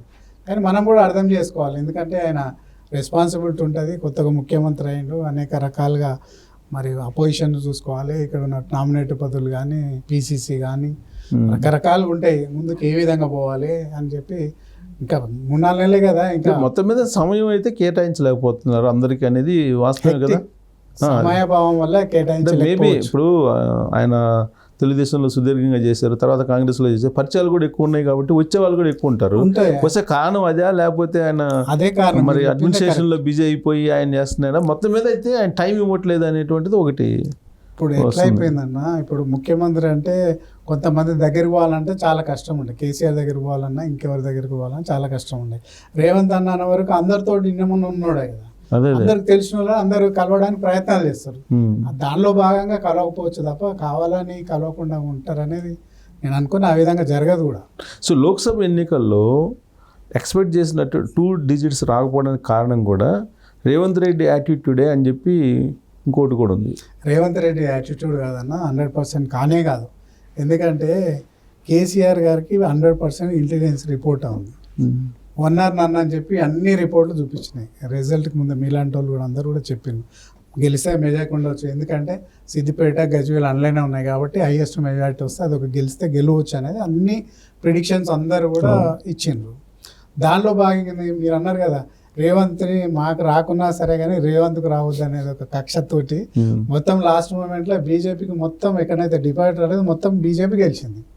అందరూ తప్ప మాకున్నటువంటి 39% 1-2% ఓటింగ్ పెరిగింది కానీ తగ్గలేదు కదా. ఓకే. సీట్లు రాకపోవచ్చు, దాంట్లో అంత బాగా ఈరోజు 8 వచ్చినాయంటే ఇంకా 2-3 వచ్చేది, కొన్ని కారణాల వల్ల రాలేకపోయినాయి. సో పర్సంటేజ్ 1% 2% పెరిగినా కానీ ఒక సిట్టింగ్ ఎంపీగా రేవంత్ రెడ్డి మల్కాజ్గిరి గెలిపించలేకపోయారు అనేది ఆయన మీద ఉన్నటువంటి ఒకటి. 2, కొడంగల్లో ఆయన సొంత కాన్స్టిట్యున్సీ, అక్కడ బీజేపీకి మెజారిటీ రావటం, ఈ రెండింటిని ఆయనకి ఒక నెగిటివ్ కింద కనిపించట్లేదా ఈ రెండు? ఒకటన్నా మల్కాజ్గిరి అనేది మీరు ఎప్పుడైనా చూడండి, గతంలో కూడా రేవంత్ అన్న గెలిచినప్పుడు కూడా ఒక ప్రశ్నించే కొంచెం ఎప్పుడే కానీ మల్కాజ్గిరిలో ఒక డిఫరెంట్ మెంటాలిటీ ఉన్నటువంటి కాన్స్టిట్యున్సీ, కాస్మోపాలిటన్, అన్ని పబ్లిక్ ఉంటుంది. ఇప్పుడు ఇది కుత్బులాపూర్ నుంచి మొదలు పెడితే మెడ్చల్ నుంచి గట్కేసారు, రకరకాల పబ్లిక్ ఉన్నటువంటి కాస్మోపాలిటన్ కాన్స్టిట్యున్సీ, అది 32 లక్షలు ఉన్నటువంటి అది. దానిలో ఎప్పుడు కూడా అపోజిషన్ లీడర్నే గెలిపించే పరిస్థితి ఉంటుంది అక్కడ. అంత ఉద్యమం జరిగినప్పుడు 2014లో టీడీపీ నుంచి మల్లారెడ్డిని గెలిపించారు ఎంపీ. తర్వాత ఓడిపోయిన తర్వాత 2019లో మళ్ళీ రేవంత్ రెడ్డి గారు ఓడిపోతే మళ్ళీ అక్కడనే ఆయననే గెలిపించారు. అదొక పెక్యులర్ కాన్స్టిట్యున్సీ కాబట్టి దాని ప్రకారంగా నడుస్తుంది. అంటే ఒకసారి పోటీ చేసిన వాళ్ళు రెండోసారి ఓడిస్తారు, అపోజిషన్కే ఇస్తున్నారు వాళ్ళు గత 10-15 సంవత్సరాల నుంచి. ఇక మీరు వచ్చిందంటే మహబూబ్నగర్లో మీ అందరికీ తెలుసు, ఎన్ఎం శ్రీనివాస్ రెడ్డి గారిని గతంలో ఉన్నట్టు బీజేపీలో ఉన్నవారు, బీజేపీ ఓటింగ్ చాలా ఉంది అక్కడ మహబూబ్ నగర్లో. గెలవాల్సిన మహబూబ్నగర్లో ఉండొచ్చు ఉన్నది, కానీ కొడంగల్లో కాన్స్టిట్యున్సీలో తగ్గకూడదు కదా. అక్కడ కూడా 25,000 మెజారిటీ వచ్చింది కదా, అక్కడ 25-27,000 మెజారిటీ వచ్చింది. కాకపోతే 3,000-4,000 తోటి ఓడిపోవడం జరిగింది. అది గెలవాల్సింది కానీ గెలవలేకపోయినాం. తర్వాత ఎమ్మెల్సీ ఇటీవల జరిగిన ఎమ్మెల్సీ ఎన్నికల్లో కూడా బీఆర్ఎస్ పార్టీ గెలిచింది కదా. అన్ని ఎమ్మెల్సీ ఆడున్న 1100-1200 మంది ఏదైతే స్థానిక సంస్థల జెడ్పీటీసీ ఎంపీటీసీ ఉన్నారో అంతా టీఆర్ఎస్ వాళ్ళే కదా. మేము ఎవరిని పైసలు ఇచ్చి గెలిపి మా దగ్గరికి తెప్పించుకోలేదు కదా. కాబట్టి ఆటోమేటిక్గా వాళ్ళ సీటు వాళ్ళు గెలిపించుకున్నారు అంతే తప్ప అది స్థానిక సంస్థలు కదా, పబ్లిక్ కాదు. మన గ్రాడ్యుయేట్ ఎమ్మెల్సీ అయింది, గెలవడం జరిగింది కదా మల్లన్నతోటి. కాబట్టి స్థానిక సంస్థలు లిమిటెడ్ ఉంటుంది కాబట్టి వాళ్ళ మనుషులే ఉన్నారు, జెడ్పీటీసీ కానీ ఎంపీటీసీ కానీ కార్పొరేషన్ చైర్మన్ అందరూ వాళ్ళే ఉన్నారు కాబట్టి ఆటోమేటిక్గా వాళ్ళే గెలవడం. సో ఇప్పుడు రాబోయే రోజుల్లో ఇప్పుడు కేసీఆర్ ఏదైతే గతంలో చేశాడో తెలుగుదేశం పార్టీని లేకుండా కాంగ్రెస్ పార్టీని లేకుండా అసెంబ్లీలో మెర్జింగ్ అనేది, ఇప్పుడు సమీప భవిష్యత్తులో బీఆర్ఎస్ పార్టీ కాంగ్రెస్ పార్టీలో మెర్జ్ అయినా అసెంబ్లీలో అది వాళ్ళ ఎమ్మెల్యేలు ఎంపీలు వాళ్ళ మీద, ఎంపీలు అయితే లేరు అనుకోండి, ఎమ్మెల్సీలు ఉన్నారు, అవును, వాళ్ళ మీద ఆధారపడి ఉంటుంది. వాళ్ళు కాదు ఎమ్మెల్యేలు వస్తూ ఉన్నారు కదా, వారానికి 2-3 అట్లా వస్తున్నారు అడపదడప. అవును, ఒక 22 మంది అయ్యేదాకా వెయిట్ చేసి తర్వాత ఒకేసారి మెర్జ్ చేసుకోవాలనే ఆలోచన ఏదో ఉంది కాంగ్రెస్ పార్టీకి అని చెప్పి ఆ బాటలు వేసింది ఎవరైనా. గతంలో కూడా సవితా ఇంద్రారెడ్డిని తీసుకొని ఎమ్మెల్సీ మినిస్టర్ ఇచ్చాడు, కాంగ్రెస్ గెలిచినందుకు మినిస్టర్ ఇచ్చిండు. గతంలో టీఆర్ఎస్ గవర్నమెంట్ ఉన్నప్పుడు 2014లో శ్రీనివాస్ యాదవ్ టీడీపీలు గెలిచి తీసుకుపోయి మినిస్టర్ ఇచ్చాడు. కాబట్టి యథా రాజా తదా ప్రజలాగా నడుస్తూ ఉంది. అదే ఇప్పుడు అదే జరగబోద్దా భవిష్యత్తులో? ఇంకా బీఆర్ఎస్ ఎమ్మెల్యేల మీద ఆధారపడి ఉంటుందని ఆయనకు వాళ్ళ నాయకుని మీద వాళ్ళకి నమ్మకం లేకపోతే వచ్చేస్తారు డెవలప్మెంట్ గురించి.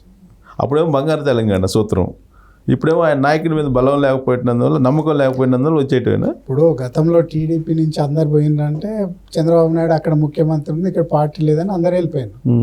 ఈరోజు కేసీఆర్ గారు ఉండి అందరుండి కూడా పోతున్నారంటే మీ మీద ఎంత నెగిటివ్ అనేది వాళ్ళు ఆలోచించుకోవాలి. వేరే వాళ్ళని బదనాం చేసే బదులు కాంగ్రెస్ ప్రభుత్వాన్ని కానీ రేవంత్ రెడ్డి గారిని కానీ లేకుంటే బట్టి గారిని వాళ్ళని బదనాం చేసే ముందు నీ యొక్క చేతగానితనాన్ని నువ్వు ఒకసారి బేరీజ్ వేసుకోవాలి. నువ్వు ఉన్నావు, ఉద్యమకారునివి, ఒక చరిత్ర ఉన్న నాయకునివి, 9 సంవత్సరాలు నడిపించినావు, అన్ని రకాలుగా ఉన్న మనిషివి. ఒక దిక్కు అల్లుడు, ఒక దిక్కు కొడుకు, బిడ్డ అంటే లేదనుకోండి. కాబట్టి ఇంతమంది ఉన్నాక కూడా నేను నమ్ముతలేరు, ఒక 4-5 సంవత్సరాలు నీతోటి ఉండలేకపోతున్నారు అంటే నీ యొక్క వీక్నెస్, నీ రాబోయే రోజుల్లో నువ్వు గెలిపించుకోలేని పరిస్థితి ఉందనే కదా.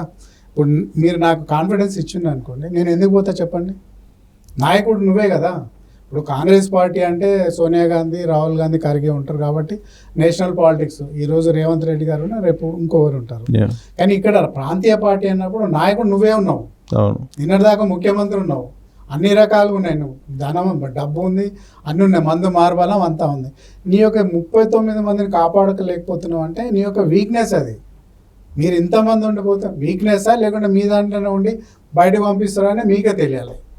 సో ప్రత్యేకించి గ్రేటర్ హైదరాబాద్ పరిధిలో ఉన్న ఎమ్మెల్యేలు హార్డ్ కోర్ టీడీపీ వాళ్ళు ఇంతకుముందు అవును. వాళ్ళే ఇప్పుడు కేసీఆర్ తోటి ఉన్నారు. వాళ్ళెవరు ఇటువైపు చోట్లేదులాగా అనిపిస్తుంది అని అనుకుంటున్నారు మీరు.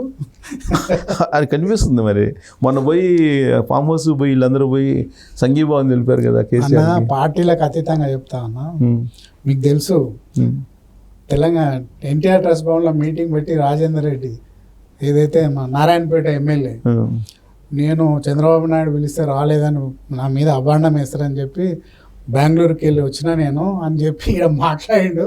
కృష్ణబాబురాయ్ పోయి టీఆర్ఎస్లో జాయిన్ అయ్యింది ఒక 15 నిమిషాలలో. ఇంకొక సంఘటన కూడా ఉంది, గుర్తుందా మీకు? మన గండిపేటలో మహానాడు జరుగుతుంటే గాంధీ అనుకుంటా అక్కడ మాట్లాడి నేరుగా వచ్చి తెలంగాణ భవన్లో గాంధీ కదన్న మల్లారెడ్డి తిరుపతిలో మాట్లాడిండు వచ్చి. కాదు ఇక్కడ కూడా జరిగినట్టుంది. మల్లారెడ్డి కాకుండా తిరుపతిలో మహానాడులో నువ్వే దేవునివి నువ్వే నాయకుని అని చేసిన తర్వాత నేరుగా తెల్లారి వచ్చి జాయిన్ అయ్యి. ఓకే, కాబట్టి నాయకుడు ఉన్న తర్వాత కేసీఆర్ గౌరవ మాజీ ముఖ్యమంత్రి ఆలోచన చేసుకోవాలి. నువ్వు ఉన్న తర్వాత కూడా నీ ఎమ్మెల్యేలు ఎమ్మెల్సీలు పోతురంటే నీ వీక్నెస్ నీ చేతనంతనమో మీరు ఆలోచించుకోవాలి. వేరేవాడిని బదనాం చేస్తే మీ వీక్నెస్. సో గ్రేటర్ హైదరాబాద్ ఎమ్మెల్యేలు రెడీగా ఉన్నారంటారు. రెడీగా ఉన్నారని పబ్లిక్లోనే చెప్తున్నారు కదన్న, అందరు అంటున్నారు కదా. అంతేనా? అది ఎవరు తప్పు కదన్న. ఇప్పుడు గొర్రెలు నా దొడ్లో ఉండాలంటే గొర్రెల కాపరి కరెక్ట్గా ఉంటే ఏ గొర్రె బయటకు పోదు. కాపరి అటు ఇటు తిరిగితే ఏ గొర్రె ఎక్కడికి పోవాలి అటు వెళ్ళిపోతుంది. సో ఇప్పుడు కేసీఆర్ ఇలాంటి పరిస్థితి రావడానికి కారణం ఆయన తెలుగుదేశం పార్టీ లేకుండానే చెయ్యడము అనేది రేవంత్ రెడ్డి ఇటీవల 2 days బ్యాక్ చెప్పినటువంటి ఒక ఈక్వేషన్. ఏంటది? ఇప్పుడు ఏదన్నా కానీ న్యాచురల్ జస్టిస్ అని ఒకటి ఉంటుంది అన్న. అనవసరంగా ఏ పార్టీని కానీ ఎవరిని చేసినా కూడా ఈరోజు పబ్లిక్ ఎమ్మెల్యేని గెలిపించాలన్నా ఓడగొట్టాలన్నా కూడా పబ్లిక్ ఈరోజు మీ సోషల్ మీడియా పుణ్యమా అంటూ అందరికీ అవేర్నెస్ వచ్చింది, చేతిలో ఉంది ప్రపంచం. గతంలో పేపర్లో కూడా చదవకపోయేది రాకపోయేది. ఈరోజు నాయకుడు అతనే అయినా కూడా గెలిపిస్తారు, లేకుండా వేరేవాడిని కూడా పెట్టినా గెలిపిస్తారు. ఇప్పుడు గతంలో జగన్మోహన్ రెడ్డి మరి చంద్రబాబు నాయుడు ఎమ్మెల్యేలను తీసుకున్నా కూడా తర్వాత 151 ఓట్లు వచ్చినాయి, సీట్లు వచ్చినాయి. కాబట్టి ఎమ్మెల్యేలు ఉంటారా పోతారా అనేది డజంట్ మ్యాటర్. నాయకుడు అనేది ముఖ్యం.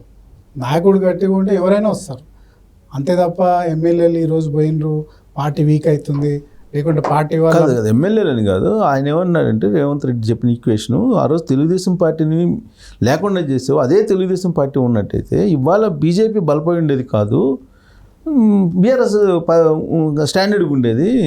ఇవాళ బీజేపీ బలపడింది, సో దాంతో అతను బలహీనపడి 16%కి వచ్చాడు అనేది ఆయన చెప్పిన లాజిక్. అంటే ప్రాంతీయ పార్టీలు బలంగా ఉంటే జాతీయ పార్టీలకి స్థానం ఉండదు. ఏంటంటే 2 ప్రాంతీయ పార్టీలు ఉంటే ఇంకో పార్టీ నిలదొక్కుపోదు అనేది బేసిస్ మీద టీడీపీని మొత్తం ఆంధ్ర పార్టీ అని చెప్పి ఖతం చేసింది.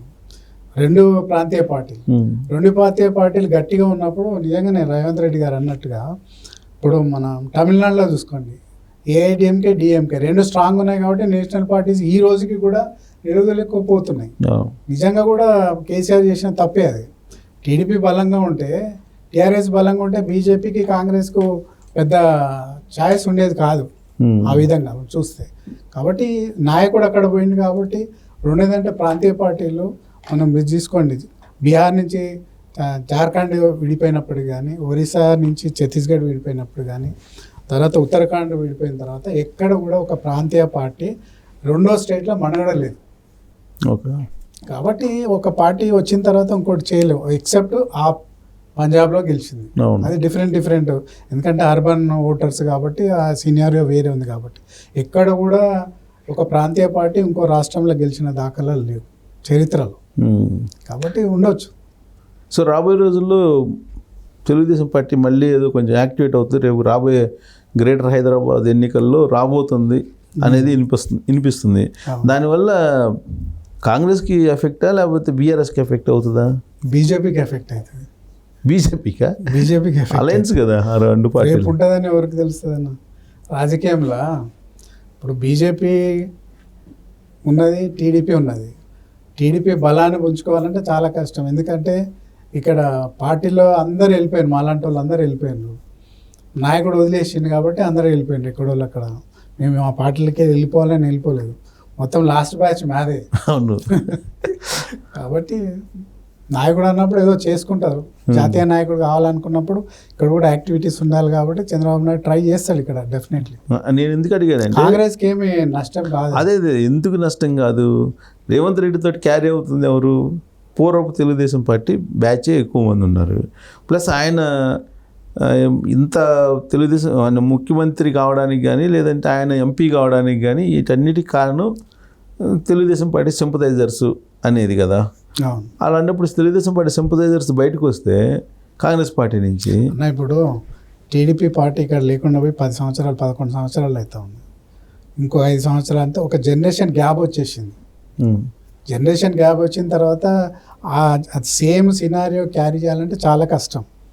ఇప్పుడు గతంలో ఉన్నాయని అందరికి చెప్పాలనే నాయకుడు కూడా ఉండాలి ఇక్కడ. కాబట్టి అవసరం ఏముంది ఇక్కడ. గతంలో ఎన్టీ రామారావు వచ్చినప్పుడు ఆత్మగౌరవం అని చెప్పి అనేకమంటే రిఫార్మ్స్ తీసుకొచ్చింది అతను. ఆడపిల్లలకు ఆస్తుల హక్కు కానీ లేకుంటే పటేల్ పట్టువారి వ్యవస్థ కానీ మాండలిక వ్యవస్థ చాలా చేసిండు. సో అలాంటి కొత్తగా చేసేది ఏం లేదు. ఇప్పుడు అన్ని పార్టీలు కూడా వెల్ఫేర్ చేస్తున్నాయి. ఆల్ ఓవర్ ఇండియాలో వెల్ఫేర్ మీదనే నడుస్తుంది గవర్నమెంట్లు అన్నీ కూడా, అభివృద్ధి కార్యక్రమాలతో పాటు కొత్తగా ఏం చేసేది లేదు. ఏదైతే చేయదలుచుకుందో టీడీపీ పార్టీ అప్పుడే చేసింది. ఎన్టీఆర్ ఉన్నప్పుడు చంద్రబాబు నాయుడు చేసింది. కాబట్టి కొత్త ఏజెండా ఏం లేదు. సాచురేటెడ్ స్టేజ్కి వెళ్ళిపోయిందంటారా? అంతే కదా. ఇప్పుడు వెల్ఫేర్ అనేది దాదాపు బడ్జెట్లో 35% దానికే పోతుంది, పార్టీలకు అతీతంగా. కాబట్టి నక్సలిజం ఎందుకు పోతా ఉంది రోజుకింత, కూడుగుడ్డ బట్ట అన్నారు వాళ్ళు. అవును. కాబట్టి ఇప్పుడు అందరికీ దొరుకుతుంది. 4,000 పెన్షన్ ఇస్తుంది ఇప్పుడు ఒక్కొక్కరి దగ్గర. అంటే మీ అంచనా ప్రకారం తెలుగుదేశం పార్టీ ఇప్పుడు వచ్చినా కానీ తెలంగాణలో అంత ఎఫెక్ట్ చూపుదంటారా?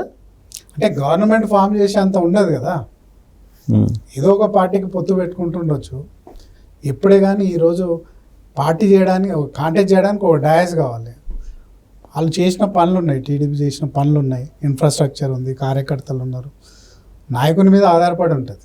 ఇప్పుడు పార్టీ స్ట్రెంత్ కావడానికి చంద్రబాబు నాయుడు కూడా ఇక్కడికి వచ్చి ఏదో వారానికి 1-2 రోజులు వచ్చి చెయ్యాలి అనేది ఏదో ప్లాన్ చేస్తున్నట్టున్నారు. ఆయన పిలిచి మాట్లాడి కొంచెం స్ట్రెంత్ చేయాలి అనేటువంటి ఆలోచన ఇచ్చి ఒక బ్లూ ప్రింట్ తయారు చేసి చూపిస్తే బిఎన్ రెడ్డి గారు మళ్ళీ ఆలోచిస్తారు ఏమన్నా? నాలాంటి వాళ్ళు కాదన్న, చాలామంది ఉన్నారు. ఆయన చేసే కార్యక్రమాలు గతంలో వదిలిపెట్టిపోయింది కదా, మొత్తం డిస్మెంటల్ చేసేసాను పార్టీని అంతా కూడా. చాలామంది చెట్టు ఉట్టకపోయి వెళ్ళిపోయారు, అన్ని పార్టీలకి వెళ్ళిపోయారు. కాబట్టి ఆయన ఏం చేస్తాడో ఆయనకి తెలియాలి, బయటకు వస్తే కానీ తెలియదు. ఇప్పుడు మీరు అన్నట్టు చెట్టు గుట్టకి వెళ్ళిపోయిన వాళ్ళు చాలామంది ఉన్నారు. ఇతర పార్టీలకి వెళ్ళి అయినా కానీ ఇంకా కూడా కొంత అన్నారు చూడన్న, దివిసీమ తుఫాన్కు పోయినట్టు టీడీపీ ఇదైపోయిన తర్వాత అన్ని పార్టీలలో మా వాళ్ళే ఉన్నారు. అదే ఉన్నారు. మళ్ళీ రీబ్యాక్ అయ్యే అవకాశం ఉందా? నాయకుని బట్టి ఉంటుంది అన్న, రాజకీయాలు పరిస్థితులను బట్టి ఉంటుంది, చెప్పలేము. అంటే ఇక్కడ పెట్టి అధ్యక్షుని బట్టి ప్రిడిక్ట్ ఇక్కడ పెట్టి అధ్యక్షుని బట్టి అంటారా, లేకపోతే చంద్రబాబు నాయుడు బాబు గారు తీసిన ఇంట్రెస్ట్ బట్టి, ఇక్కడ ఉన్న అధ్యక్షుని బట్టి, ఎజెండాని బట్టి కొత్తగా ఏం చేయగలుగుతారు, కిందికి వెళ్ళి బేస్ వేసుకుంటూ రావాల్సి వస్తుంది కదా. కాబట్టి పునాదులు అవుతున్నాయి, దాంట్లో ఏం డౌట్ లేదు. ఓకే. ఈ మధ్యకాలంలో ఒక పేరు వినిపించింది బిఎన్ గారు, మల్లారెడ్డి వస్తున్నాడు, ఆయనకి ఏదో తెలుగుదేశం పార్టీ తెలంగాణ అధ్యక్షుడిగా అప్పచెప్పబోతున్నారు అనేది బాగా సర్క్యులేట్ అయింది. నేను కూడా చూశాను. ఏది నమ్మదగినటువంటి న్యూసా లేకపోతే ఊహాజనితమా? రాజకీయంలో ఏదైనా కావచ్చు అన్న, మనం ప్రిడిక్ట్ చేయలేము. అంటే సింటమ్స్ ఏమైనా ఉన్నాయా? ఊరికే కావచ్చు. ఇప్పుడు కాంగ్రెస్గా రాణిస్తలేం కదా. రాణించలే, మీరే రానివ్వట్లేదా? నాకున్న సమాచారం. ఓకే. కాబట్టి ఆయనకున్న కేసులు కానీ అవన్నీ తప్పించుకోవడానికి టీడీపీలు ఉంటే బీజేపీతో అలయన్స్ ఉంది కాబట్టి ఏమైనా ఉండొచ్చు రాబోయే రోజుల. ఆయన కూడా ఏంటంటే ఒక రాష్ట్రానికి అధ్యక్షుని అవుతున్నాను చూపించుకోవడానికి కూడా కావచ్చు. అన్నీ ఉన్నాయి కదా, డబ్బులు ఉన్నాయి, అన్నీ ఉన్నాయి. కాబట్టి ఎనీథింగ్ హ్యాపెన్స్ దాంట్లో. ఎనీథింగ్, రాజకీయాలు ఎప్పుడైనా ఏదైనా జరగచ్చు, అది వేరే విషయం. కానీ మీకు కొంచెం హై ప్రొఫైల్లో కొంచెం అందుకు తెలిసిన కొంతమందితో మాట్లాడినట్టు నాకు కూడా ఇన్ఫర్మేషన్ ఉంది.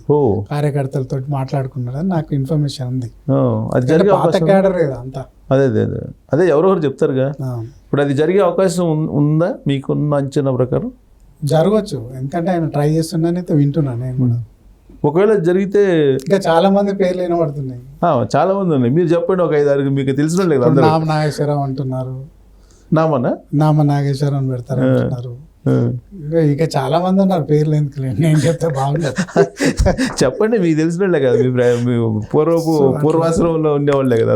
ఇప్పుడు టీఆర్ఎస్ లో ఉన్న మాజీ మంత్రులు కూడా వస్తున్నారు అంటున్నారు. ఎవరు? హైదరాబాద్కి సంబంధించిన వాళ్ళు కానీ ఖమ్మం నిజామాబాద్కి సంబంధించిన వాళ్ళు మాజీ మంత్రులు చేసిన వాళ్ళు ఇప్పుడు ఎమ్మెల్యే ఉన్న వాళ్ళు కూడా పోదామని చూస్తున్నారని వింటున్నాం. ఎందుకంటే రాష్ట్ర పార్టీ అధ్యక్షుడు అంటే అక్కడ రూలింగ్ పార్టీ ఉంది, భారతీయ జనతా పార్టీతో పొత్తున్నది. నిన్న బండి సంజయ్ కూడా అన్నారు కదా, తెలంగాణలో కూడా జనసేన, టీడీపీ, బీజేపీ అని చెప్పి. ఓ నేను స్టేట్మెంట్ చూసిన మీడియాలో.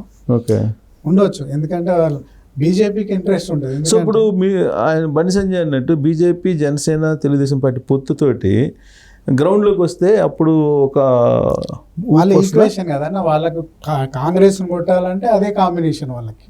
వేరే ఇండివిజువల్గా బీజేపీ గెలిచే అవకాశం అయితే తెలంగాణ. అప్పుడు మీలాంటి వాళ్ళందరూ మళ్ళీ వెనక్కి వచ్చే అవకాశం ఉందా? మాలాంటి మీలాంటి వాళ్ళ దేవుడికి ఎరుకు. కానీ పార్టీ నుంచి వెళ్ళిన వాళ్ళు ఇప్పుడు రేవంత్ రెడ్డి ఉన్నాడండి, తెలుగుదేశం పార్టీ ఎవరు ఎన్ని అనుకున్నా కానీ ఆయన తెలుగుదేశం పార్టీకి సంబంధించి సుదీర్ఘకాలం పనిచేశారు కాబట్టి ఆయన పోతాడని కాదు, ఆ భావజాలం అవన్నీ ఉంటాయి కదా జనరల్గా. ఇప్పుడు ఆయన చంద్రబాబు నాయుడు గురించి ఏం మాట్లాడరు, పైగా మాట్లాడకపోగా హైదరాబాద్ని డెవలప్ చేసింది చంద్రబాబు నాయుడు అని చెప్తారు, నిర్మోహాటంగా చెప్తారు. టీఆర్ఎస్ వాళ్ళు కూడా చెప్పారు కదా, టీఆర్ఎస్ వాళ్ళు కూడా చెప్పారు, కేటీఆర్ చెప్పాడుగా, ఆయన విజన్ని మనం ప్రశ్నించలేము. దావోస్లో కూడా చెప్పిండు, ఇన్ఫోసిస్ మీటింగ్లో చెప్పిండు.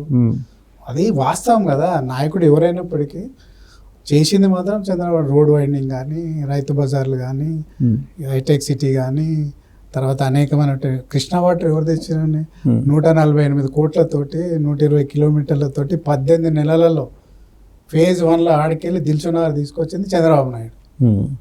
దాంట్లో మనం చేయలేదు కదా. సింగూరు నుంచి వాటర్ తీసుకొచ్చింది చంద్రబాబు నాయుడు. ఇవన్నీ ఎవరు చరిత్ర, రాజకీయాలు వేరు, పనులు వేరు.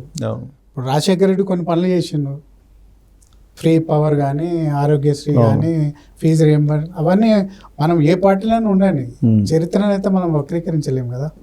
కాబట్టి వాళ్ళు ఫస్ట్ నుంచి ఉన్నారు కదా మీరు పార్టీలో, డే 1 నుంచి ఉన్నారు. అదే ఎన్టీఆర్ అభిమాని. 2020 విజన్ కారణంగానే ఇవాళ హైదరాబాద్ ఇలా ఉంది అనేది చెప్తూ ఉంటారు, అంతేనా? 2020 ఇప్పటికి కూడా అదే నడుస్తుంది అనేది ఒకటే అన్న. ఇప్పుడు బాబు గారు చెప్పినట్టు ఎవరైనా కూడా 5 సంవత్సరాల కస్టోడియన్ వస్తారు. గవర్నమెంట్ అనేది కంటిన్యూస్ ప్రాసెస్. ఇవాళ నేను ఉండొచ్చు, రేపు రేవంత్ రెడ్డి, ఇంకా ఎవరైనా ఉండొచ్చు, కానీ ఏ ముఖ్యమంత్రి వచ్చినా కూడా క్యారీ చేశాను తెలంగాణ వరకు. వేరేజ్ ఆంధ్రప్రదేశ్లో అది డిస్మెంటల్ చేశారు. సో కంటిన్యూస్ ప్రాసెస్ కాబట్టి కాస్మోపాలిటన్ సిటీ మన వాతావరణ ప్రకారంగా కానీ అన్ని రకాలు కూడా మంచి లివేబుల్ ప్లేస్ అంటే ఇండియాలో తెలంగాణ. కాబట్టి ఇక్కడ సాఫ్ట్వేర్ కానీ, ఇన్ఫోసిస్ కానీ, మైక్రోసాఫ్ట్ కానీ, ఐఎస్బి కానీ అనేకమైన మెడికల్ హబ్, పబ్లిక్ సెక్టార్స్ ఇక్కడనే ఉన్నాయి. ఇవన్నీ రావడానికి చంద్రబాబు నాయుడు ఆ రోజు విజన్ 2020 తయారు చేశారు, దాన్నే క్యారీ చేస్తున్నారు తప్పితే కొత్తగా కేసీఆర్ చేసింది ఏం లేదా అంటారు? ఏం లేదన్న, ఆయన చేసింది మాత్రం ఏం లేదు. కాకపోతే ఆయన కేటీఆర్ టై కట్టుకొని దావోస్ పోయి అటు పోయి కొన్ని ఇంగ్లీష్ మాటలు చెప్పింది, కానీ అప్పుడు తెచ్చినటువంటి ఐఎస్బి కానీ, ఫ్యాషన్ టెక్నాలజీ కానీ, విప్రో కానీ, తర్వాత అన్ని రకాలుగా వచ్చిన పెద్ద పెద్ద కంపెనీలు అయినా అప్పుడు వచ్చినాయి, గూగుల్ కానీ మైక్రోసాఫ్ట్ అన్నీ అప్పుడు వచ్చినాయి. కాకపోతే ఇంకా కొద్దిగా ఎక్స్పాన్షన్ అయింది తప్ప. ఆ రోజు విజయరామారావు మినిస్టర్ ఉన్నప్పుడు ఇదే ఎయిర్పోర్ట్ ఎక్విజిషన్ 5,000 ఎకరాలు నేనున్నప్పుడు 5,000 ఎకరాలు ఎక్విజిషన్ చేసి తెలుగుదేశం గవర్నమెంట్లో ఇంటర్నేషనల్ ఎయిర్పోర్ట్. అప్పుడు అన్నారు అపోజిషన్ వాళ్ళు, 5,000 ఎకరాలు ఎందుకు, బేగంపేటలో లేదు, అసలు ఫ్లైఓవర్లు వద్దన్నారు కదా, వద్దన్నారు. కాబట్టి అలా విజన్ అనేది ఆయనకు 5,000 ఎకరాలు. ఇప్పుడు ఏమైంది, ఫేజ్ 2 కూడా చేసిండు, మళ్ళీ ఎక్స్పాన్షన్ చేశారు. కాబట్టి విజన్ అంటే దాన్ని జీనోమ్ వ్యాలీ ఉంది. కాబట్టి చంద్రబాబు నాయుడు ఇచ్చింది అదే విజన్. ఇప్పుడు మనం వ్యాక్సిన్ అందరు చచ్చిపెట్టేవాళ్ళము, ఉండేటోళ్ళము, వ్యాక్సిన్ అయితే ఇచ్చింది కదా జీనోమ్ వ్యాలీ. కానీ మీకు అనిపించట్లేదా మరి చంద్రబాబు నాయుడు చాలా చేశారు, ఇంత డెవలప్ హైదరాబాద్ ఇవాళ ఎక్కడికి పోయినా కానీ, ఏ మారుమూలకు పోయినా కానీ ఇవాళ గోల్డ్ కదా? మీకు అనిపించట్లేదా చంద్రబాబు నాయుడు ఇంత చేస్తే చేసినంత ప్రజల్లోకి వెళ్ళలేదు ఆయన చేసింది అని అనిపించలేదు? ఎందుకు వెళ్ళలేదని అంత ఉద్యమం జరిగినప్పుడు కూడా 2014లో 15 మంది ఎమ్మెల్యేలు గెలిచారు, ఒక ఎంపీని గెలిచిండ్రు, దాన్ని సస్టైన్ చేసుకోలేకపోయిండు. పబ్లిక్ పాపం ఏం లేదన్న అక్కడ.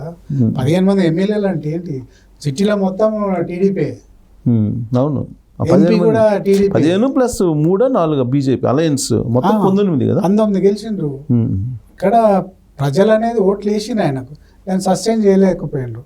ఆయన వెళ్ళిపోవడము, తర్వాత అనేక రకరకాల ఇష్యూస్ కావడం, మొత్తం పార్టీని వదిలేసినందుకు అట్లయింది తప్ప ప్రజలు ఎప్పుడు టీడీపీతో ఉన్నారు. ఆ రోజు కూడా మీరు చెప్పిన డెవలప్మెంట్ అందరికి తెలుసు. కొంతమంది ఇప్పుడు వచ్చిన 15 సంవత్సరాల పిల్లలకు తెలియకపోవచ్చు, కానీ ఒక 30-40 ఇయర్స్ ఉన్నందుకు ప్రతి ఒక్కరికి తెలుసు. దాంట్లో ఏం డౌట్ లేదు. ఏ నాయకుడైనా డెవలప్మెంట్ చేస్తే అందరు గుర్తుపెట్టుకుంటారు. మనం సో ఇప్పుడు ఆ బ్యాక్గ్రౌండ్ తోటి మళ్ళీ ఇప్పుడు వచ్చి డెవలప్మెంట్ అనే దాన్ని రివ్యూ చేసి ప్రజల్లోకి వెళ్తే ఆదరణ ఉంటుందా తెలుగుదేశం పార్టీకి? వాళ్ళ ఎజెండాని బట్టి ఉంటుంది అన్న. చేసింది కాబట్టి రాబోయే రోజులు ఏం చేస్తా అనేది. నువ్వు చేసినా ఓకే, చరిత్ర చెప్తే కడుపు నిండదు కదా. రాబోయే రోజులు నీ మేనిఫెస్టో అనేది కూడా ఉండాలి కదా.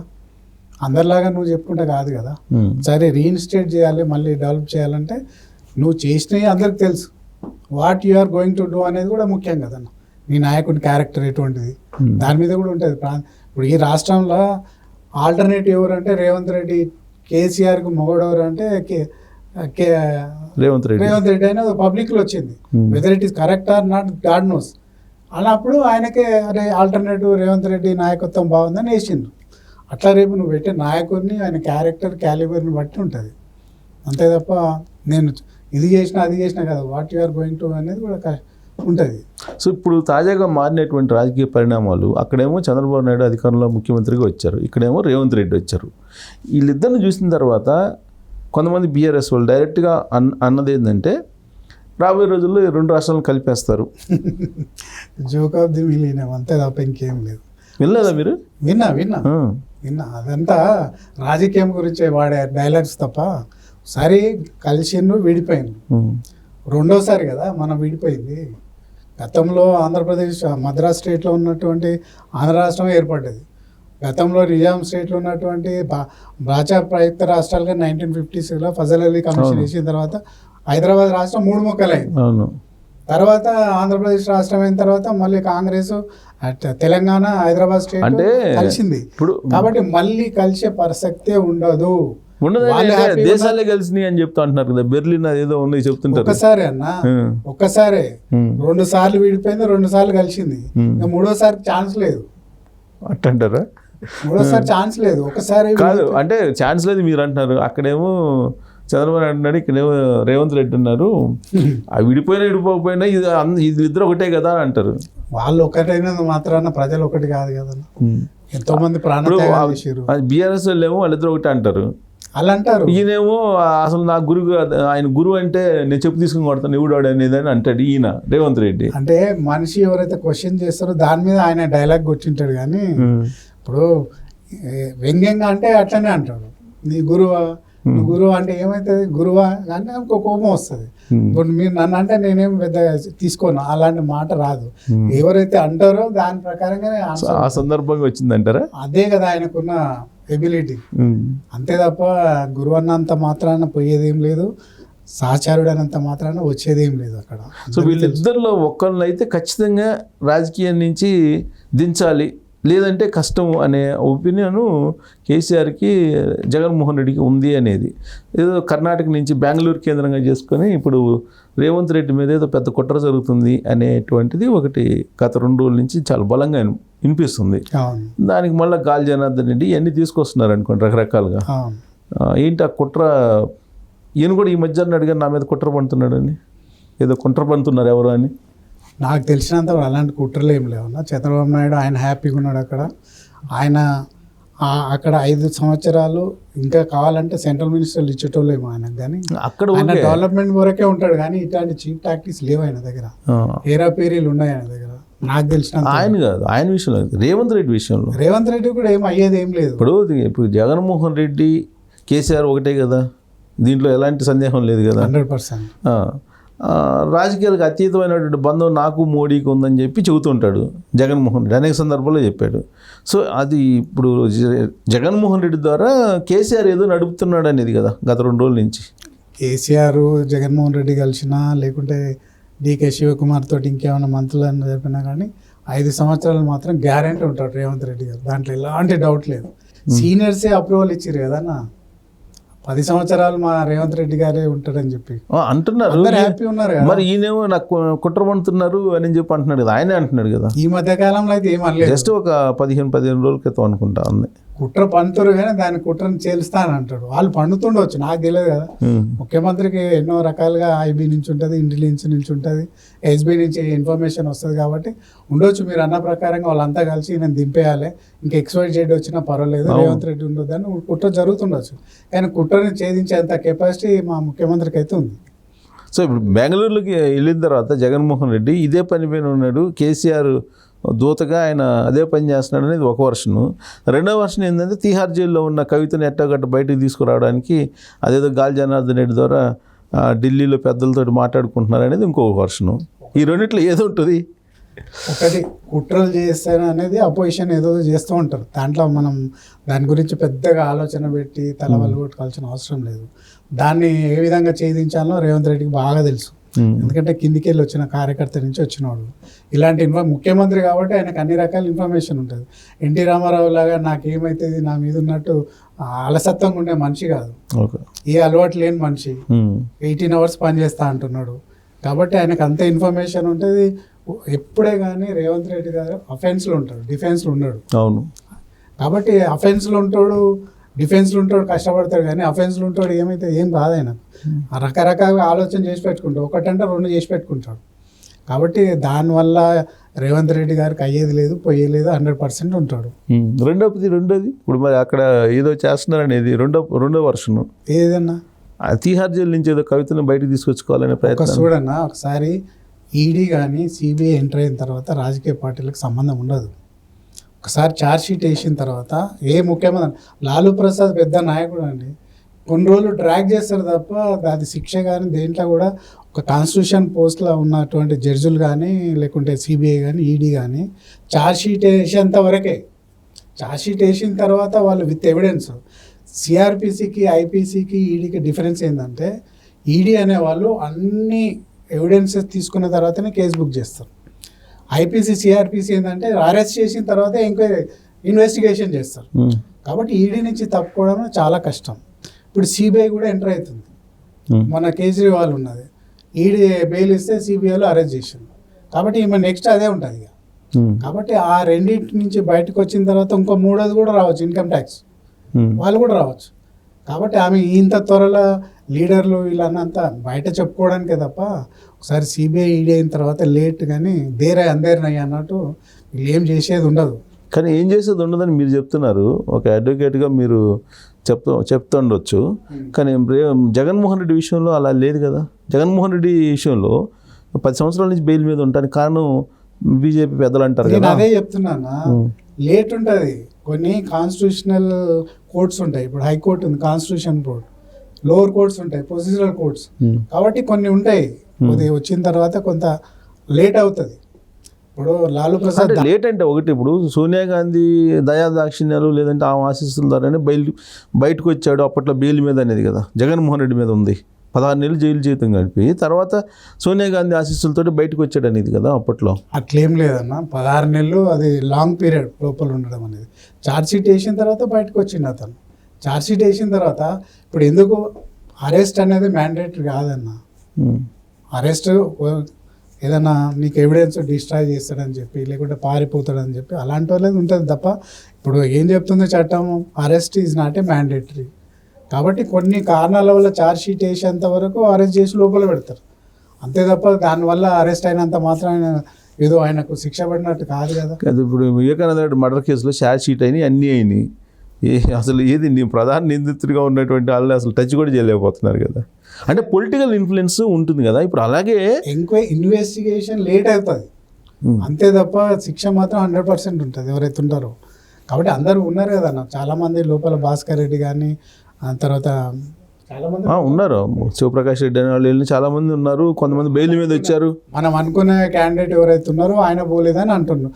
ఆయన ప్రైమా ఫేస్ ఎంత ఉన్నదని అవినాష్ రెడ్డి ఆల్రెడీ సిబిఐ వాళ్ళు ఆల్రెడీ వేశారు కదా, ఛార్జ్షీట్లో పెట్టారు కదా. ఛార్జ్షీట్లో పెట్టిరన్నా, ఈయన సూత్రధారి అని పెట్టిన ఎవిడెన్స్ ఉండాలి కదా, కొలాబరేటెడ్ ఎవిడెన్స్ ఉండాలి కదా. పెట్టారుగా, అది గూగుల్ టేక్అవుట్ ఏదో పెట్టారు. పెట్టిండొచ్చు అన్న.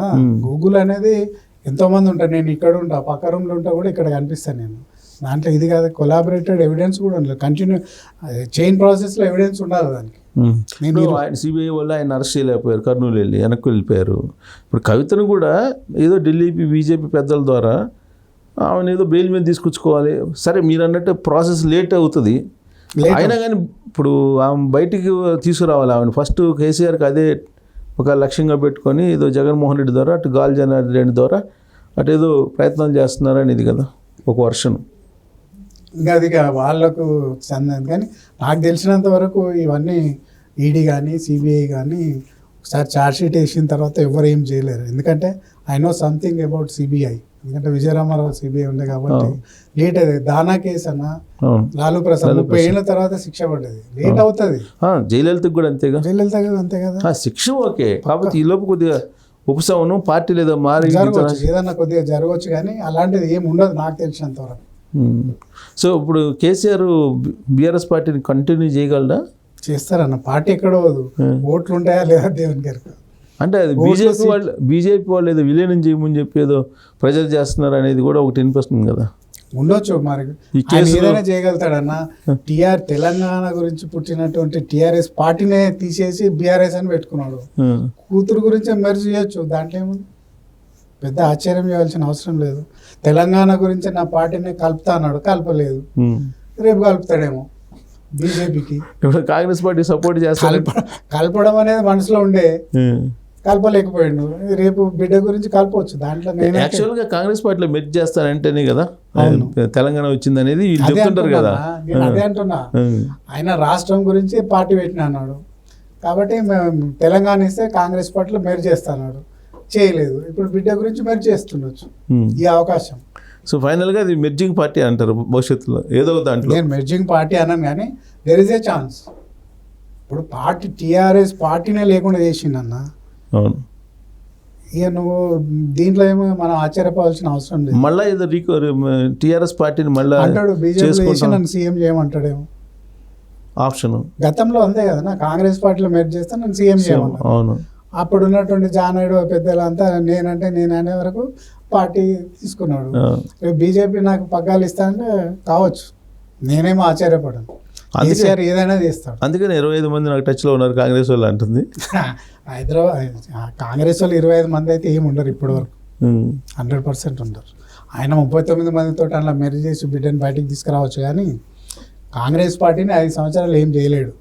ఓకే, ఫైనల్గా బిఎన్ రెడ్డి గారు ప్రయాణం ఏంటి దీంట్లోనేనా లేదా ఏదన్నా వేరే ఆలోచన ఉందా? ఇప్పుడైతే ఆలోచన ఏం లేదన్న, కాంగ్రెస్ పార్టీలో ఉన్నా.